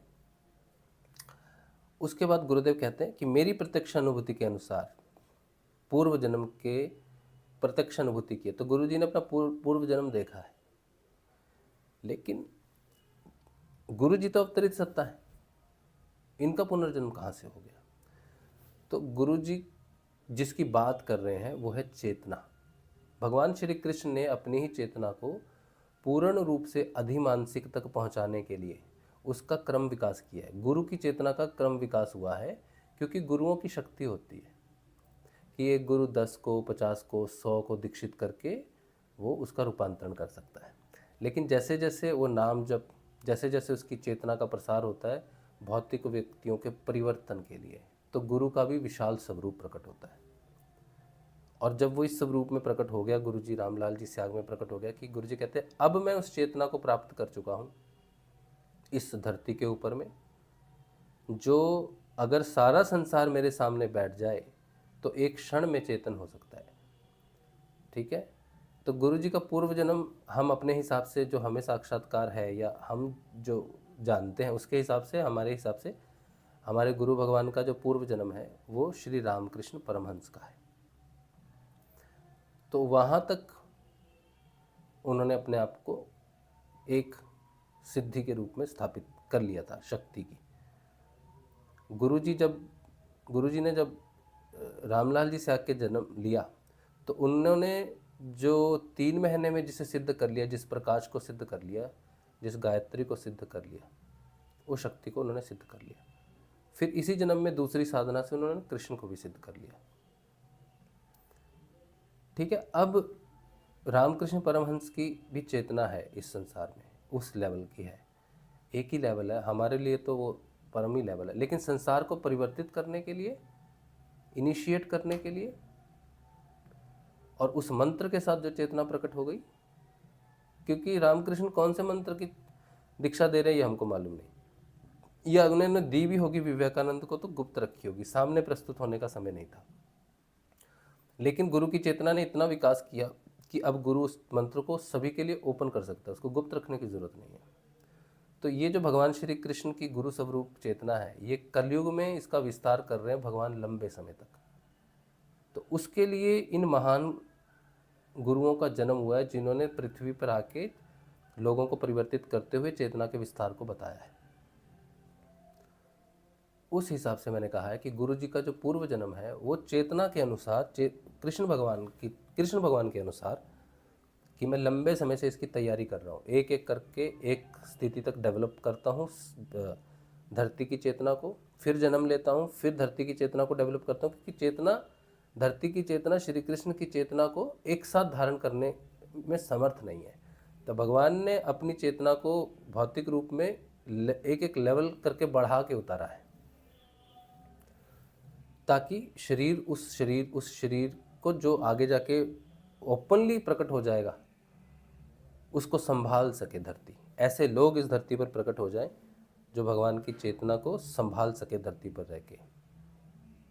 मेरी बात आपने, मुझे उम्मीद है कि पूरे ध्यान से सुनी होगी। ठीक है, मेरी प्रत्यक्षानुभूति के अनुसार ज्ञान होना संभव है। चेतन गुरु से आध्यात्मिक संबंध स्थापित करने पर हर मनुष्य को यह ज्ञान प्राप्त हो सकता है। गुरु द्वारा प्राप्त प्रकाशप्रद चेतन शब्द से जीव अपने स्थूल, सूक्ष्म और कारण शरीर को भेद कर आत्मा से साक्षात्कार कर सकता है, क्योंकि आत्मा उस परम सत्ता का ही अंश है, जैसे भगवान ने कहा है। अतः पूर्व जन्म ही क्या, आगे होने वाले जन्मों का भी ज्ञान संभव है। इस युग का मानव इसे संभव नहीं मानता है, इसमें उनका दोष नहीं है, यह तो युग का गुणधर्म है। वह समय दूर नहीं जब यह सब बातें संसार के सामने भौतिक रूप से प्रमाणित होने लगेंगी। ज्यों ही आध्यात्मिक सत्ता ने भौतिक सत्ता को अपने अधीन करके उसका संचालन प्रारंभ किया। एक चीज़ और मैं जोड़ना चाहता हूँ, आप कुछ हैं आप में से जो पुनर्जन्म को जानते हैं, किसी वीडियो में रिग्रेशन थेरेपी बोलते हैं, पुनर्जन्म को दिखाते हैं वो लोग।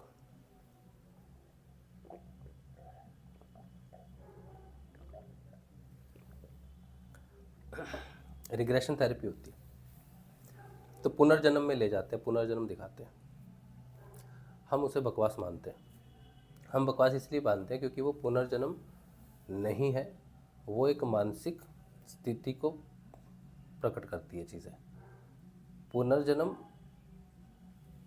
जब प्रकट होगा आपके सामने तो पूरे रहस्यों के साथ होगा, और सारे जन्म आपको जैसे जैसे बुद्ध ने देखे ना अपने जन्म, 300 जन्म, 300 से ज़्यादा जन्म देखे उन्होंने अपने, तो कोई रिग्रेशन थेरेपी में नहीं देखे।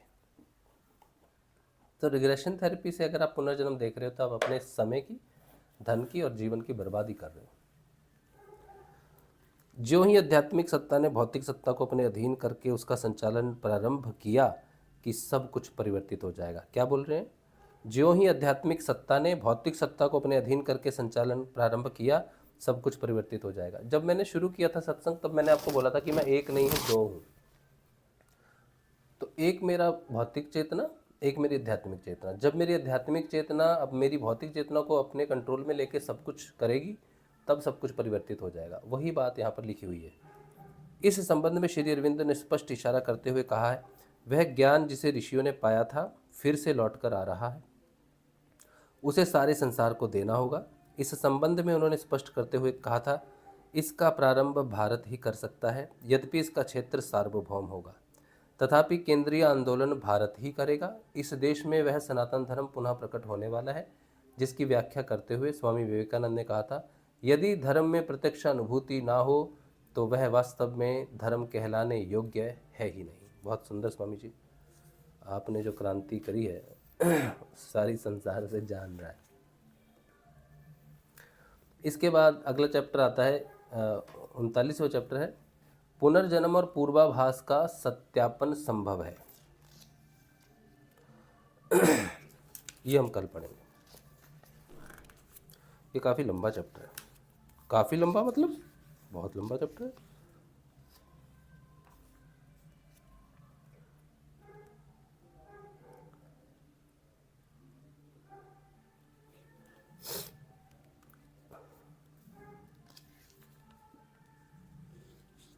एक बड़ा इंटरेस्टिंग चैप्टर है। गुरुजी लिखते हैं 40वें चैप्टर में, दुख सुख की अनुभूति ही जीवन है। गुरुजी ने इस पर कुछ लिखा है, पढ़ेंगे परसों। हमने एक लिखा था, दुख और सुख का अस्तित्व नहीं है, सिर्फ जिस तरह भय महसूस होता है वैसे ही दुख और सुख महसूस होता है, लेकिन है नहीं। ठीक है, लेकिन गुरुजी ने यहाँ लिखा है, दुख और सुख की अनुभूति ही जीवन है। ठीक है, तो हम पढ़ेंगे कि हमने जो समझा वो कैसा है, सही भी है कि नहीं है, गुरुजी क्या लिखते हैं सुख दुख के बारे में, परसों। चलिए, तो अब हम पढ़ेंगे, श्रीमद् भागवत का अध्ययन करेंगे।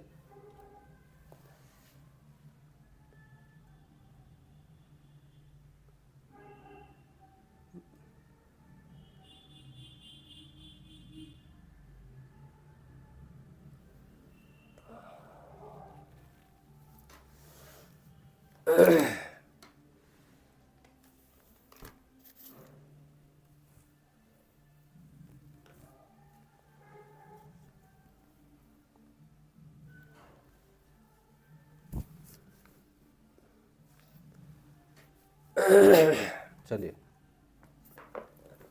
तो हम पढ़ेंगे श्रीमद् भागवत, और इसमें आज हम पढ़ रहे हैं 14वां अध्याय, ब्रह्मा जी द्वारा भगवान की स्तुति। चलिए, तो पढ़ते हैं श्रीमद् भागवत। जय श्रीमद् भागवत, जय श्री गुरुदेव। आप सबको नमस्कार है, स्वयं को भी हम नमस्कार करते हैं कि हमें सौभाग्य मिला कि हम श्रीमद् भागवत का अध्ययन कर सकें।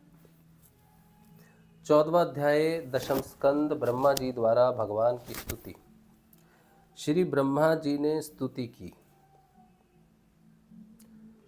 हे प्रभु, एकमात्र आप ही स्तुति करने योग्य हैं। मैं आपके चरणों में नमस्कार करता हूँ। आपका यह शरीर वर्षाकालीन मेघ के समान श्यामल है, श्याम है।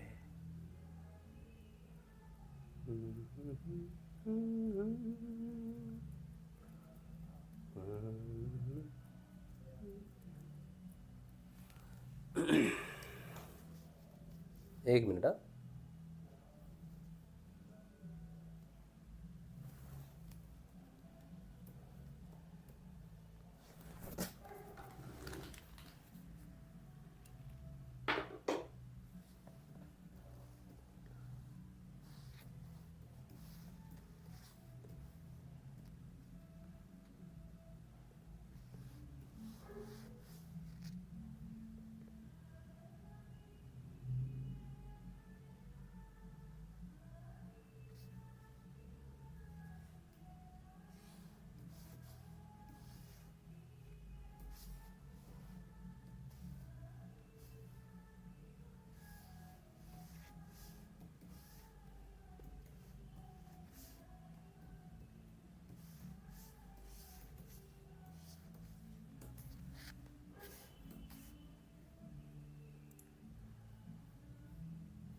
एक मिनट, हाँ, एक मिनट बस, हाँ, थोड़ा सा समय दीजिए मुझे, थोड़ा सा।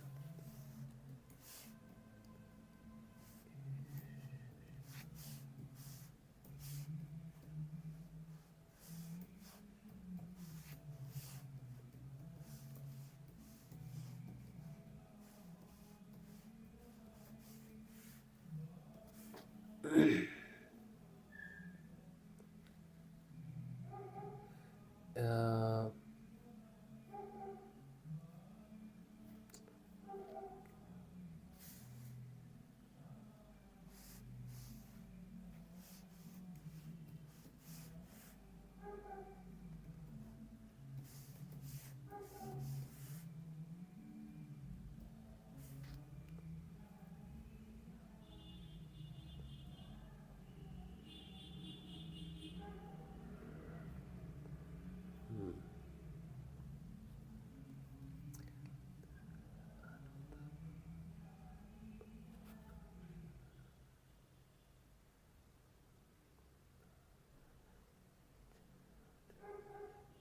एक ना, अभी तो बहुत समय हो गया, मुझे याद ही नहीं आ रहा। मैं जब पहले पहले बंगाल में आया ना, कलकत्ता में, तो हम एक थिएटर करते थे। तो थिएटर में हमने एक भजन सुना एक बार। वो भजन मुझे इतना सुंदर लगा, इतना प्यारा लगा कि हमने वो भजन सीखना शुरू किया। लेकिन समय की व्यस्तता के कारण उतना नहीं सीख सके, लेकिन वो भजन मुझे बहुत प्रिय रहा। वो भजन तो नहीं, वो एक सॉन्ग है, और पता नहीं उसमें क्या खूबी थी उसमें कि मुझे इतना प्रिय लगा वो रविंद्रनाथ जी जो हैं, रविंद्रनाथ ठाकुर, उनकी एक रचना है। तो वो था, उसमें था, एशो श्यामल सुंदरो, ऐसा था। तो उसकी एक दो लाइनें मुझे यही याद है, तो उसको मैं खोज रहा हूँ।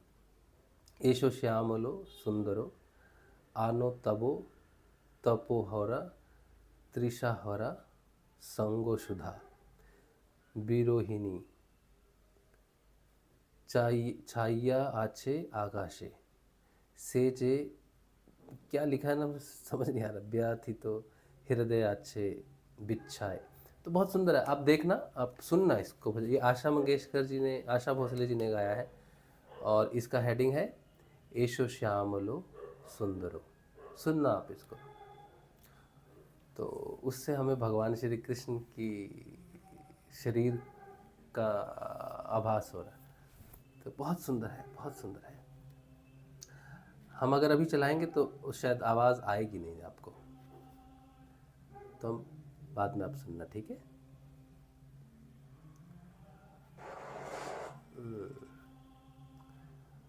बहुत सुंदर है, हाँ, मन बहुत है सुनने का। चलिए ठीक है, कोई बात, बाद में सुनना। हाँ चलिए। PLR पुनर्जन्म, ये क्या चीज़ है ये ना।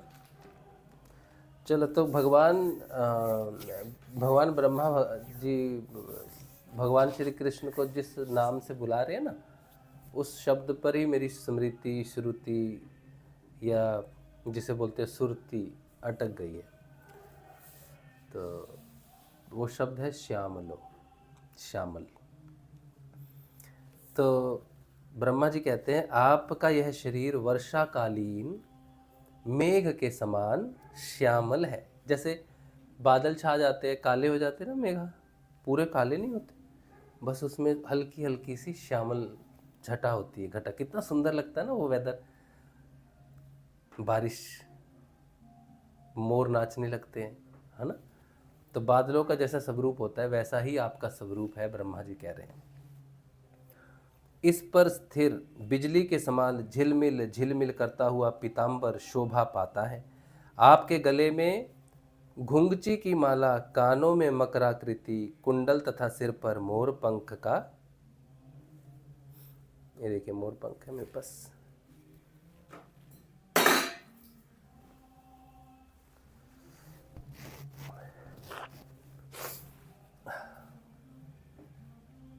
कानों में मकराकृति कुंडल तथा सिर पर मोर का पंख मुकुट है। इन सब की कांति से आपके मुख पर अनोखी छटा छिटक रही है।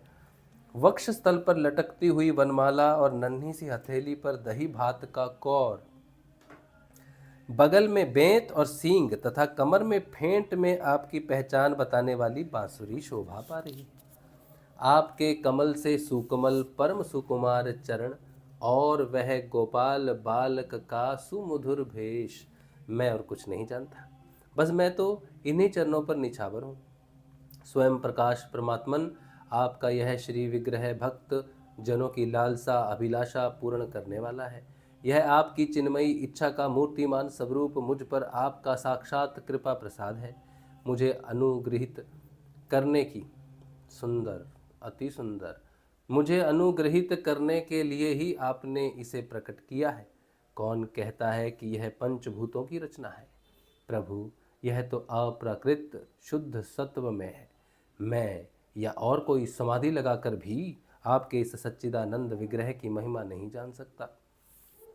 फिर आत्म आनंद अनुभव स्वरूप साक्षात आपकी ही महिमा को तो कोई एकाग्र मन से भी कैसे जान सकता। इतनी सुंदर बात है ना, इतनी सुंदर, इतनी जबरदस्त बात है।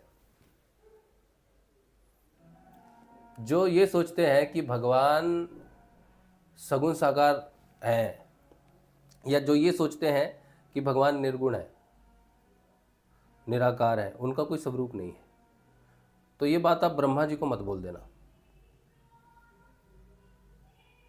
आप ब्रह्मा जी को साक्षात्कार मानकर ये बात मत बोल देना कि भगवान का कोई स्वरूप नहीं है, वो तो निर्गुण निराकार है, बस बोल मत देना उनको। क्यों ब्रह्मा जी? ब्रह्मा जी साफ कह रहे हैं यहाँ पर कि ये जो शरीर है आपका, ये प्रकृति के पंच भौतिक तत्वों से नहीं बना जैसे मेरा आपका बना हुआ है, हार्ड मास का। आपका शरीर प्राकृत और पंच भौतिक नहीं है। ये बहुत बड़ी स्टेटमेंट है।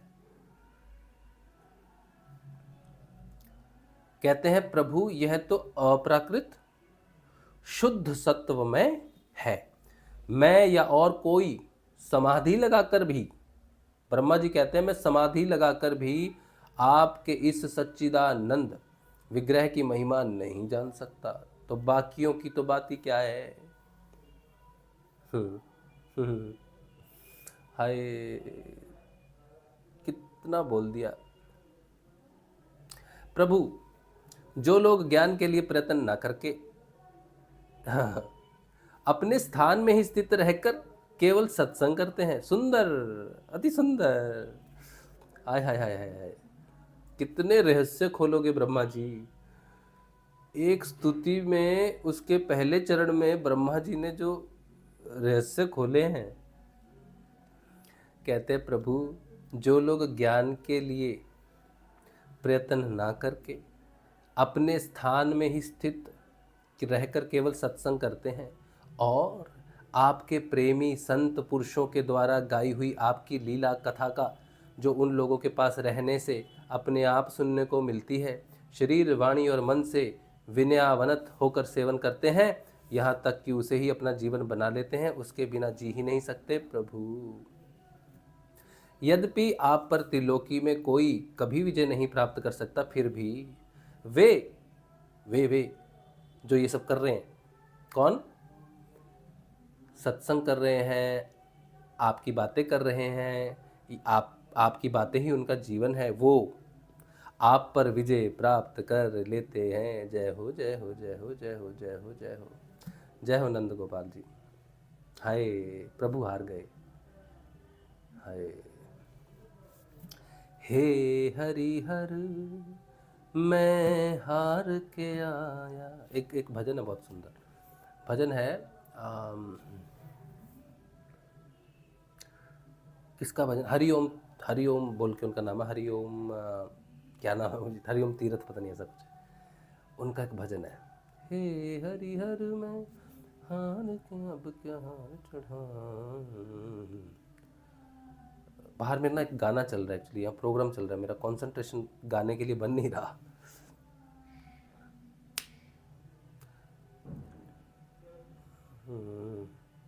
बड़ा सुंदर भजन है यार, बड़ा सुंदर भजन है। उसमें एक लाइन है कि हे हरिहर मैं हार के आया, हे हरिहर मैं हार के आया। ये जो जगत है ना, इसमें मैंने बड़े प्रयास कर लिए, हर जगह विफल असफल हुआ हूँ, अपने परिवार में, अपनी चेष्टाओं में, अपने कार्य में, अपने जीवन में, हर काम में मैं असफल हूँ, हार चुका हूँ। अब मैं आपकी शरण में आया हूँ प्रभु। तो क्या कहते हैं? हरि शरणम तीर्थन का नाम है शायद, हरि शरणम ऐसा कुछ नाम है उनका। कहते हैं हे हरिहर मैं हार के आया, अब क्या हार चढ़ाऊं, कि मैं तुझे क्या हार चढ़ाऊं। लोग फूलों का हार चढ़ाते हैं ना भगवान को, कि मैं तुझे क्या हार चढ़ाऊं, मैं तो खुद ही हारा हुआ हूं। तो कहने का कितना सुंदर मतलब है, हे प्रभु लोग तो तुम्हें पुष्पों के हार चढ़ाते हैं, मैं स्वयं एक हार हूं, मैं आपके चरणों में स्वयं को अर्पण करता हूं। बहुत सुंदर भजन है क्या। और भजन में जो जो भावना है लिखने वाले की, बहुत सुंदर, बहुत सुंदर। सुनना आप, मेरा ना ध्यान नहीं बन रहा भजन की तरफ, पता नहीं क्यों, लेकिन शब्द नहीं भूले जा रहे मुझसे। अच्छा, याद आएगा तो हम सुनाएंगे आपको। फिर क्या कहते हैं? फिर भी वे आप पर विजय प्राप्त कर लेते हैं, भगवान हार जाते हैं, आप उनके प्रेम के अधीन हो जाते हैं। भगवान, आज हमने लल्ला का ना मेकअप किया है, आज हमने हमारे लड्डू गोपाल का मेकअप किया, देखोगे आप, देखोगे सुंदर बाबू। पूनम जरा गोपाल को लाना, लमलम, हमारे लल्ला का नाम है लमलम, लड्डू गोपाल, बहुत सुंदर है वो।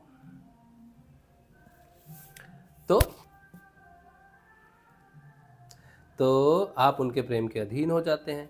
भगवान, आपकी भक्ति सब प्रकार के कल्याण का मूल स्रोत है, उद्गम है। जो लोग उसे छोड़कर केवल ज्ञान की प्राप्ति के लिए श्रम उठाते हैं और दुख भोगते हैं, उनको बस क्लेश ही क्लेश हाथ लगता है, और कुछ नहीं। झूले में कैसे आएगा?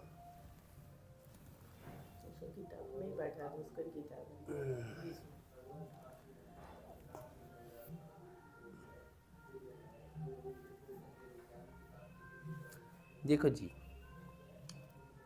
एक मिनट,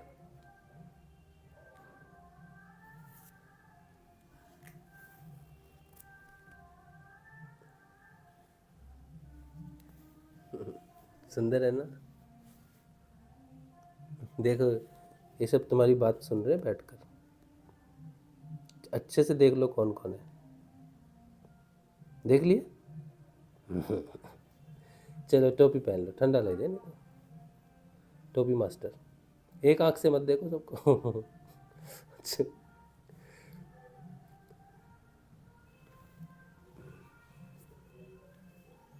इधर बैठ जाओ, अरे बांसुरी पकड़ लो अपनी, पढ़े चलो।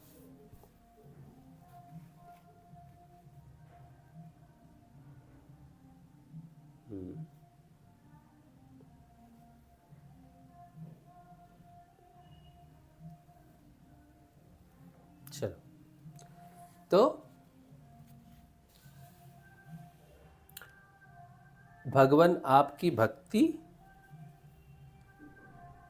सब प्रकार के कल्याण का मूल स्रोत है, उद्गम है। जो लोग उसे छोड़कर केवल ज्ञान की प्राप्ति के लिए श्रम उठाते हैं और दुख भोगते हैं, उनको बस क्लेश ही क्लेश हाथ लगता है, और कुछ नहीं। जैसे थोथी भूसी कूटने वाले को केवल श्रम ही मिलता है, चावल नहीं मिलता।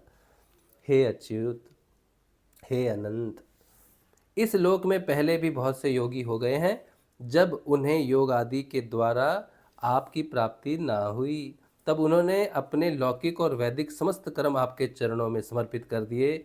उन समर्पित कर्मों से तथा आपकी लीला कथा से उन्हें आपकी भक्ति प्राप्त हुई। उस भक्ति से ही आपके स्वरूप का ज्ञान प्राप्त करके उन्होंने बड़ी सुगमता से आपके परम पद की प्राप्ति कर ली। मैं आपको एक रहस्य बता रहा हूँ, ठीक है, आप इसको ध्यान से सुन लेना। ये जो लड्डू गोपाल जी है ना, ठीक है, ये जो लड्डू गोपाल जी हैं, आपको अगर ये लगता है कि हमने इनको पाया है, ठीक है, क्योंकि हम तो गुरु जी का मंत्र जपते हैं, गुरु जी की ही सब कुछ, वही है हमारे लिए एक ही एक। तो हमने कान्हा को नहीं पाया, कान्हा ने, कृष्ण ने हमको पाया है।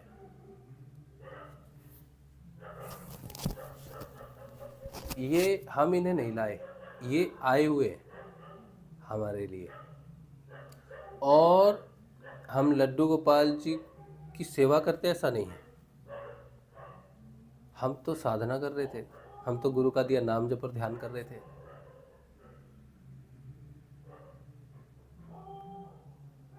लेकिन अब इतनी क्या घटित हुआ ना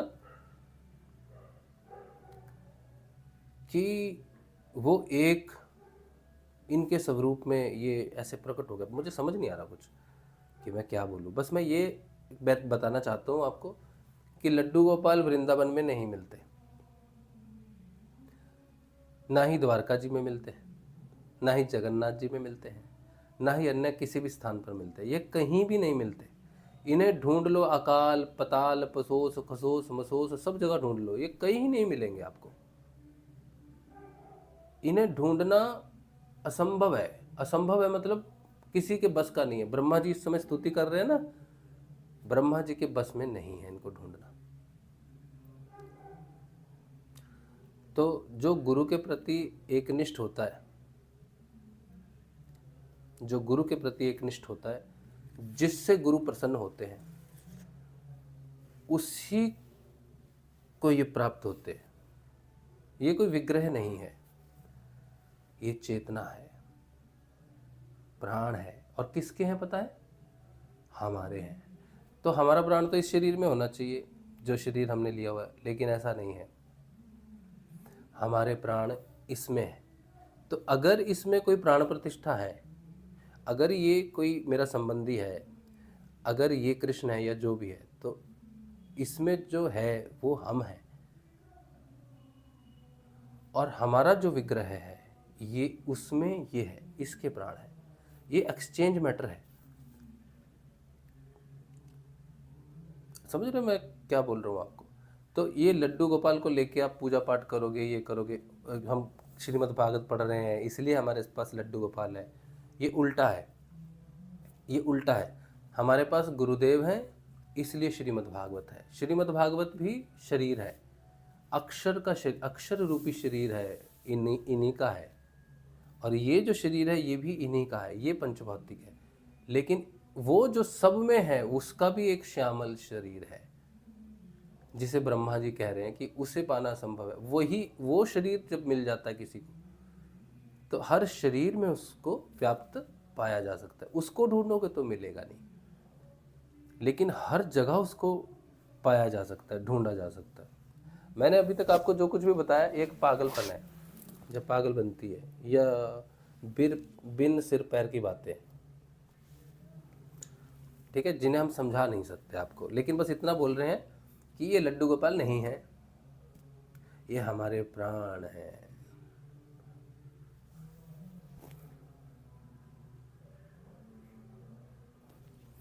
चलो पढ़ते हैं। तो हे अनंत, आपके सगुण निर्गुण दोनों स्वरूपों का ज्ञान कठिन होने पर भी निर्गुण स्वरूप की महिमा इंद्रियों का प्रत्याहार करके शुद्धांत करण से जानी जा सकती है। जानने की प्रक्रिया यह है कि विशेष आकार के परित्याग पूर्वक आत्माकार अंतकरण का साक्षात्कार किया जाए। अति सुंदर। बस जो मैंने अभी तक आपको बताया ना, कि मैंने जो बातें आपको बताई है वे बिर सिर पैर की है, मैं आपको समझा नहीं पा रहा हूँ। बोला था ना अभी, तो ये जो ब्रह्मा जी ने बोला है ना, ये यही चीज़ बोली है। लेकिन इन्होंने बहुत अच्छे से बोला है, समझाया है। क्या कहते हैं ब्रह्मा जी हे अनंत, आपके सगुण निर्गुण दोनों स्वरूपों का ज्ञान कठिन होने पर भी निर्गुण स्वरूप की महिमा इंद्रियों का प्रत्याहार करके शुद्धांतःकरण से जानी जा सकती है। निर्गुण स्वरूप है एक। जानने की प्रक्रिया यह है कि विशेष आकार के परित्याग पूर्वक, मतलब क्या कहते हैं, विशेष प्रकार का कोई आकार है आपका, जैसे जैसे मैंने कहा ना कि ये लड्डू गोपाल है, ये लड्डू गोपाल नहीं है, ये दिख रहा है लड्डू, ये जिसे आप भगवान श्री कृष्ण मानते हैं ना, ये इसका एक आकार है,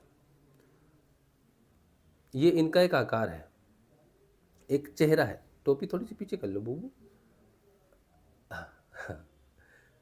तो ये वो नहीं है।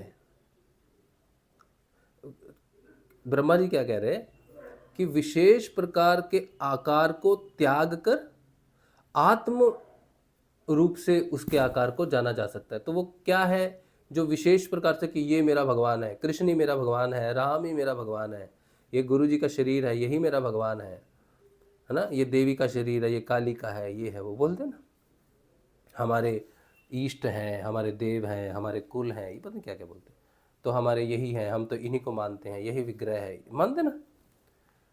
तो ब्रह्मा जी कह रहे हैं किसी एक विशेष प्रकार के स्वरूप को त्याग कर, कि तू सिर्फ ये शरीर, ये स्वरूप तेरा असल नहीं है जो दिख रहा है, बल्कि आत्म रूप से प्रकट होके जो स्वरूप प्रकट होता है वो उसका साक्षात्कार। तो आप चेतना से, मैंने आपको कहा था ना कि मेरे अंदर जो चेतना है वो इनकी है, बोला ना, तो कोई सुनेगा तो बोलेगा ये तो अपने आप को भगवान बोल रहा है, हाँ बोलेगा कि नहीं, कोई तो बोल ही देगा।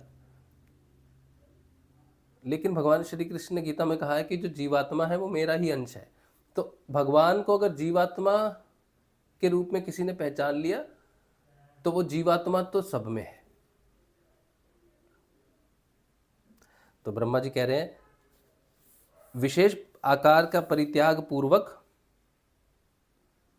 आत्माकार अंतकरण का साक्षात्कार किया जाए। यह आत्मा कारता घट पटादि रूप के समान ज्ञेय नहीं है। यह आत्मकारता घट शरीर पटादि किसी प्रकार से पर्दे में या घट में रूप के समान जानने योग्य नहीं है, प्रत्युत आवरण का भंग मात्र है। आवरण ही टूट गया कि तू सिर्फ ये नहीं है, मैं भी तू ही है। तो मैंने कहा ना हम तो गुरु को भज रहे थे, लेकिन क्या देखते हैं कि उसका स्वरूप इस रूप में मूल रूप से आ गया, और फिर क्या देखते हैं, बस क्या देखते हैं हम ना, ये बात को ना थोड़ा स्पष्ट नहीं कर पा रहे हैं एक्चुअली, क्योंकि मैं अगर बोलूँगा तो आप थोड़े कंफ्यूज हो सकते हो। बस मैं आपको इतना ही कह रहा हूँ कि क्योंकि मैं सिद्ध योग करता हूँ, नाम जप पर ध्यान करता हूँ, तो मैं मूर्ति पूजा करता हूँ ऐसा आप मत जानना कि मैं लड्डू गोपाल की मूर्ति को पूजा करता हूँ, प्रेम करता हूँ, ऐसा ऐसा मत समझना। जो जो आपके लिए लड्डू गोपाल है मेरे लिए वो लड्डू गोपाल नहीं है, मेरे लिए वो है। उसको किसी स्वरूप में हमें प्यार करना है, हमें उसे अपने साथ रखना है, जिसके साथ हम तू तड़ाक करके बात कर सके, जिसके साथ हम कोई भी बात कर सके, जिसके साथ हम हंसी मजाक कर सकें, ठीक है, जिसका अपना कोई एक छत्र राज्य ना हो, बल्कि मेरा और उसका राज्य एक ही हो, समझे, जिसमें भेद ना रखा जाए, जिसमें भेद ना हो। क्या बंद हो गया? क्या वो खुला है? सिग्नल तो चला गया। जा अभी देखो, अभी आ गया, अभी आ गया, देखो बीच बीच में पढ़ा कहाँ, अभी तो बात ही कर रहे हैं हम। अभी ये देखो जा रहा बीच में सिग्नल, फिर आ रहा है।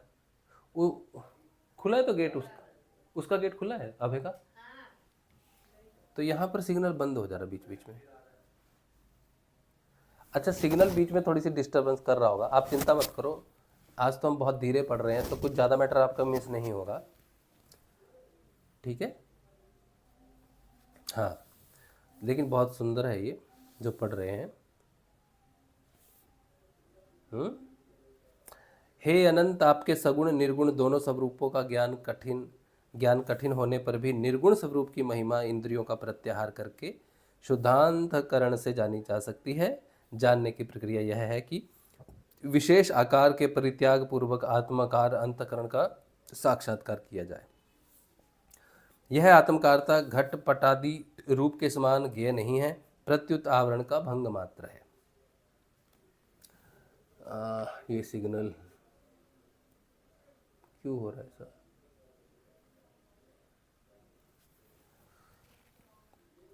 मेरे को मेरा फोन देना, पूनम फोन देना, फोन देना।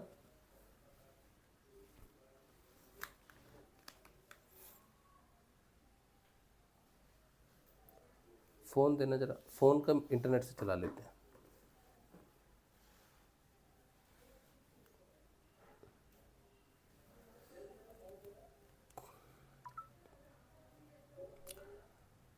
एक मिनट, हम एक काम करते हैं, क्योंकि सिग्नल जा रहा है, थोड़ा डाटा खरीद लेते हैं, मोबाइल के नेटवर्क से चलाएंगे।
अच्छा, चलिए, तो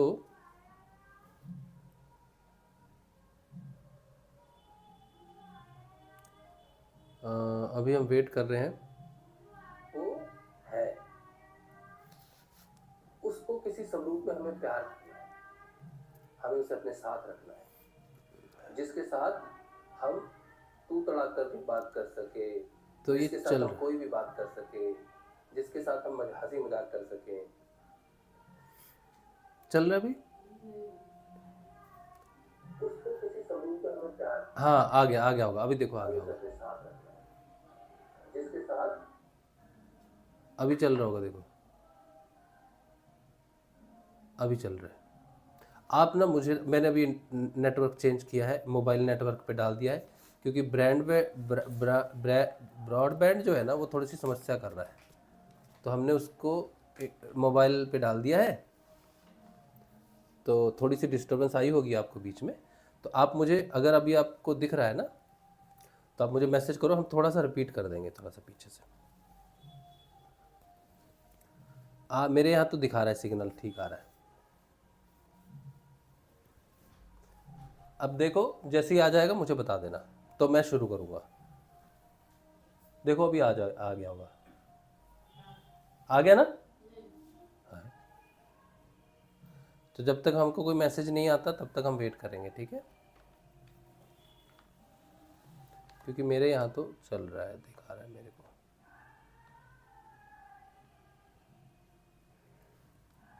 आप मुझे मैसेज करो। है क्या निकल रहा है? हाँ।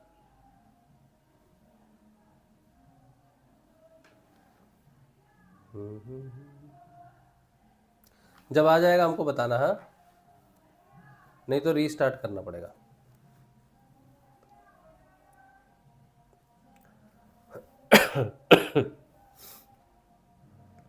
मैं मैसेज देके देखता हूँ।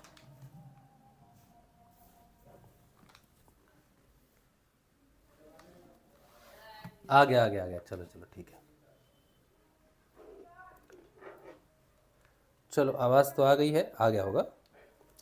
अब मुझे मालूम है कि थोड़ा सा नेटवर्क जो है दिक्कत में था, तो मैंने मोबाइल नेटवर्क पर डाला है, उससे आपको दुविधा नहीं होगी।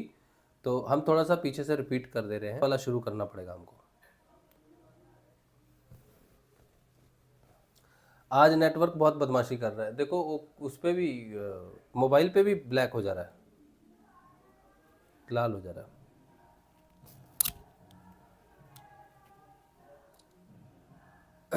चलिए शुरू शुरू करूं कि नया नया नया वाला शुरू करूं? भाग दो। तो चलिए शुरू करते हैं ना।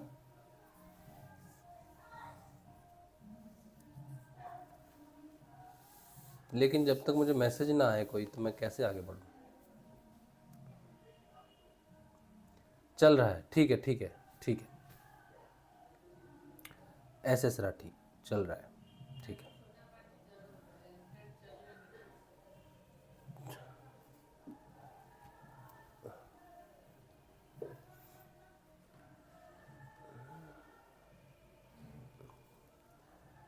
बाबा यहाँ पे बैठ जाओ।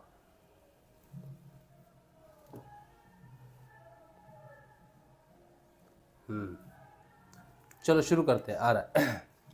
तो मैं पढ़ रहा था कि ब्रह्मा जी स्तुति कर रहे हैं, हे अनंत, आपके सगुण निर्गुण दोनों स्वरूपों का ज्ञान कठिन होने पर भी निर्गुण स्वरूप की महिमा इंद्रियों का प्रत्याहार करके शुद्धांतकरण से जानी जा सकती है। विशेष प्रकार के आकार का परित्याग करके परित्याग पूर्वक आत्माकार अंतकरण का साक्षात्कार किया जाए।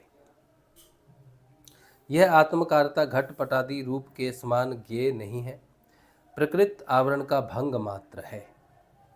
बहुत सुंदर बात है। यह साक्षात्कार यह ब्रह्म है, मैं ब्रह्म को जानता हूँ, इस प्रकार नहीं, किंतु स्वयं प्रकाश रूप से ही होता है। मतलब मैं ब्रह्म का जानता हूँ, यह ब्रह्म है, ऐसा साक्षात्कार इसका नहीं है। इसका साक्षात्कार क्या है? ये तो अद्वैत है ना। जो कहे कि मैं इसे जानता हूँ, वो तो दो हो गए, एक जिसे जाना जा रहा है, एक वो जो जान रहा है, दो हो गए। रीना जी कह रही है बंद क्यों हो गया? अभी तो चल रहा है।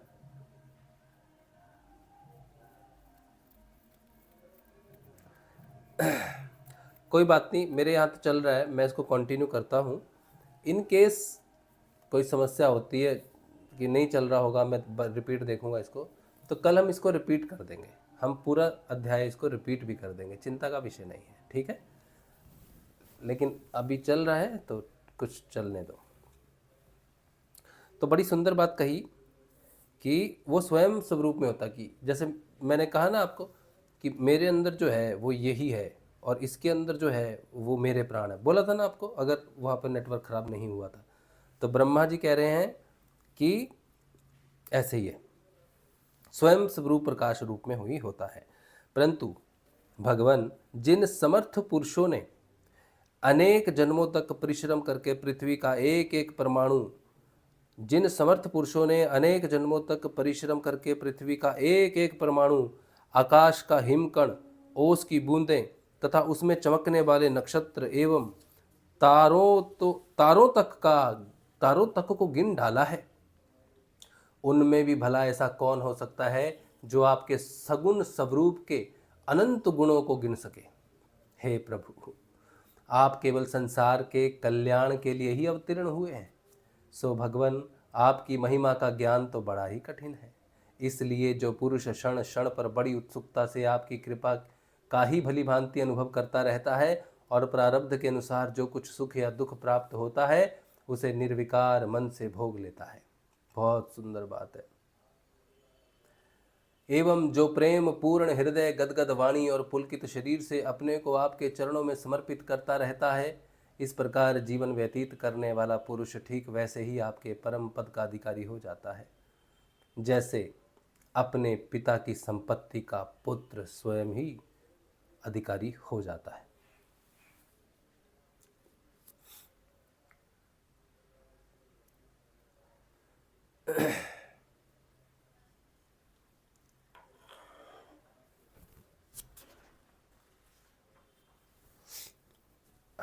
बीच में आज इतना क्यों डिस्टर्ब हो रहा है सिग्नल, पता नहीं। 1 मिनट रुकिए।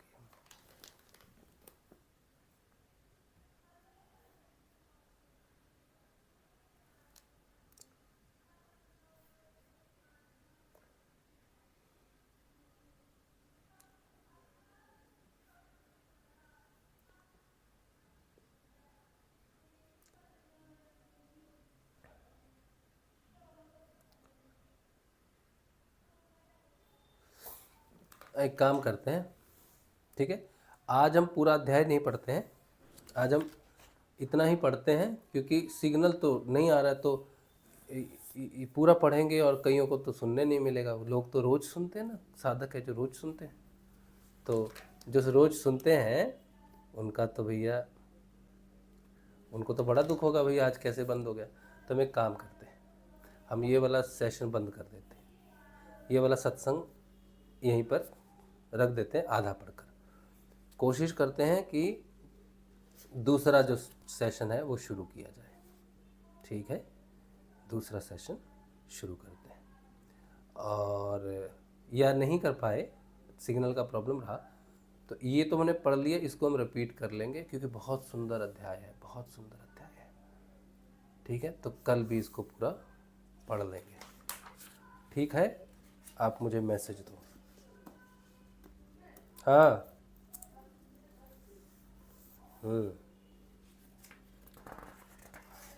ठीक है, ठीक है, क्योंकि ये बहुत सुंदर, बहुत ही सुंदर है ये अध्याय।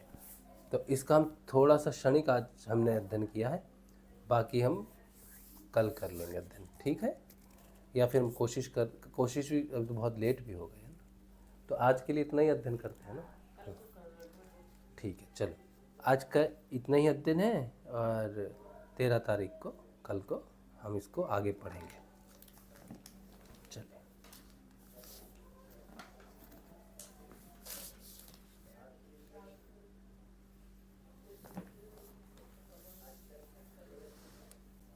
चलो जी, चलो जी, थोड़ा थोड़ा अध्ययन जरूरी है, ठीक है। चलो, तो क्योंकि सिग्नल बहुत बुरा है, तो आज का सत्संग भगवान श्री गुरुदेव के श्री चरणों में रख देते हैं। कल मिलेंगे हम लोग, कल के ध्यान में और कल के सत्संग में। जय श्री गुरुदेव, जय श्री दादा।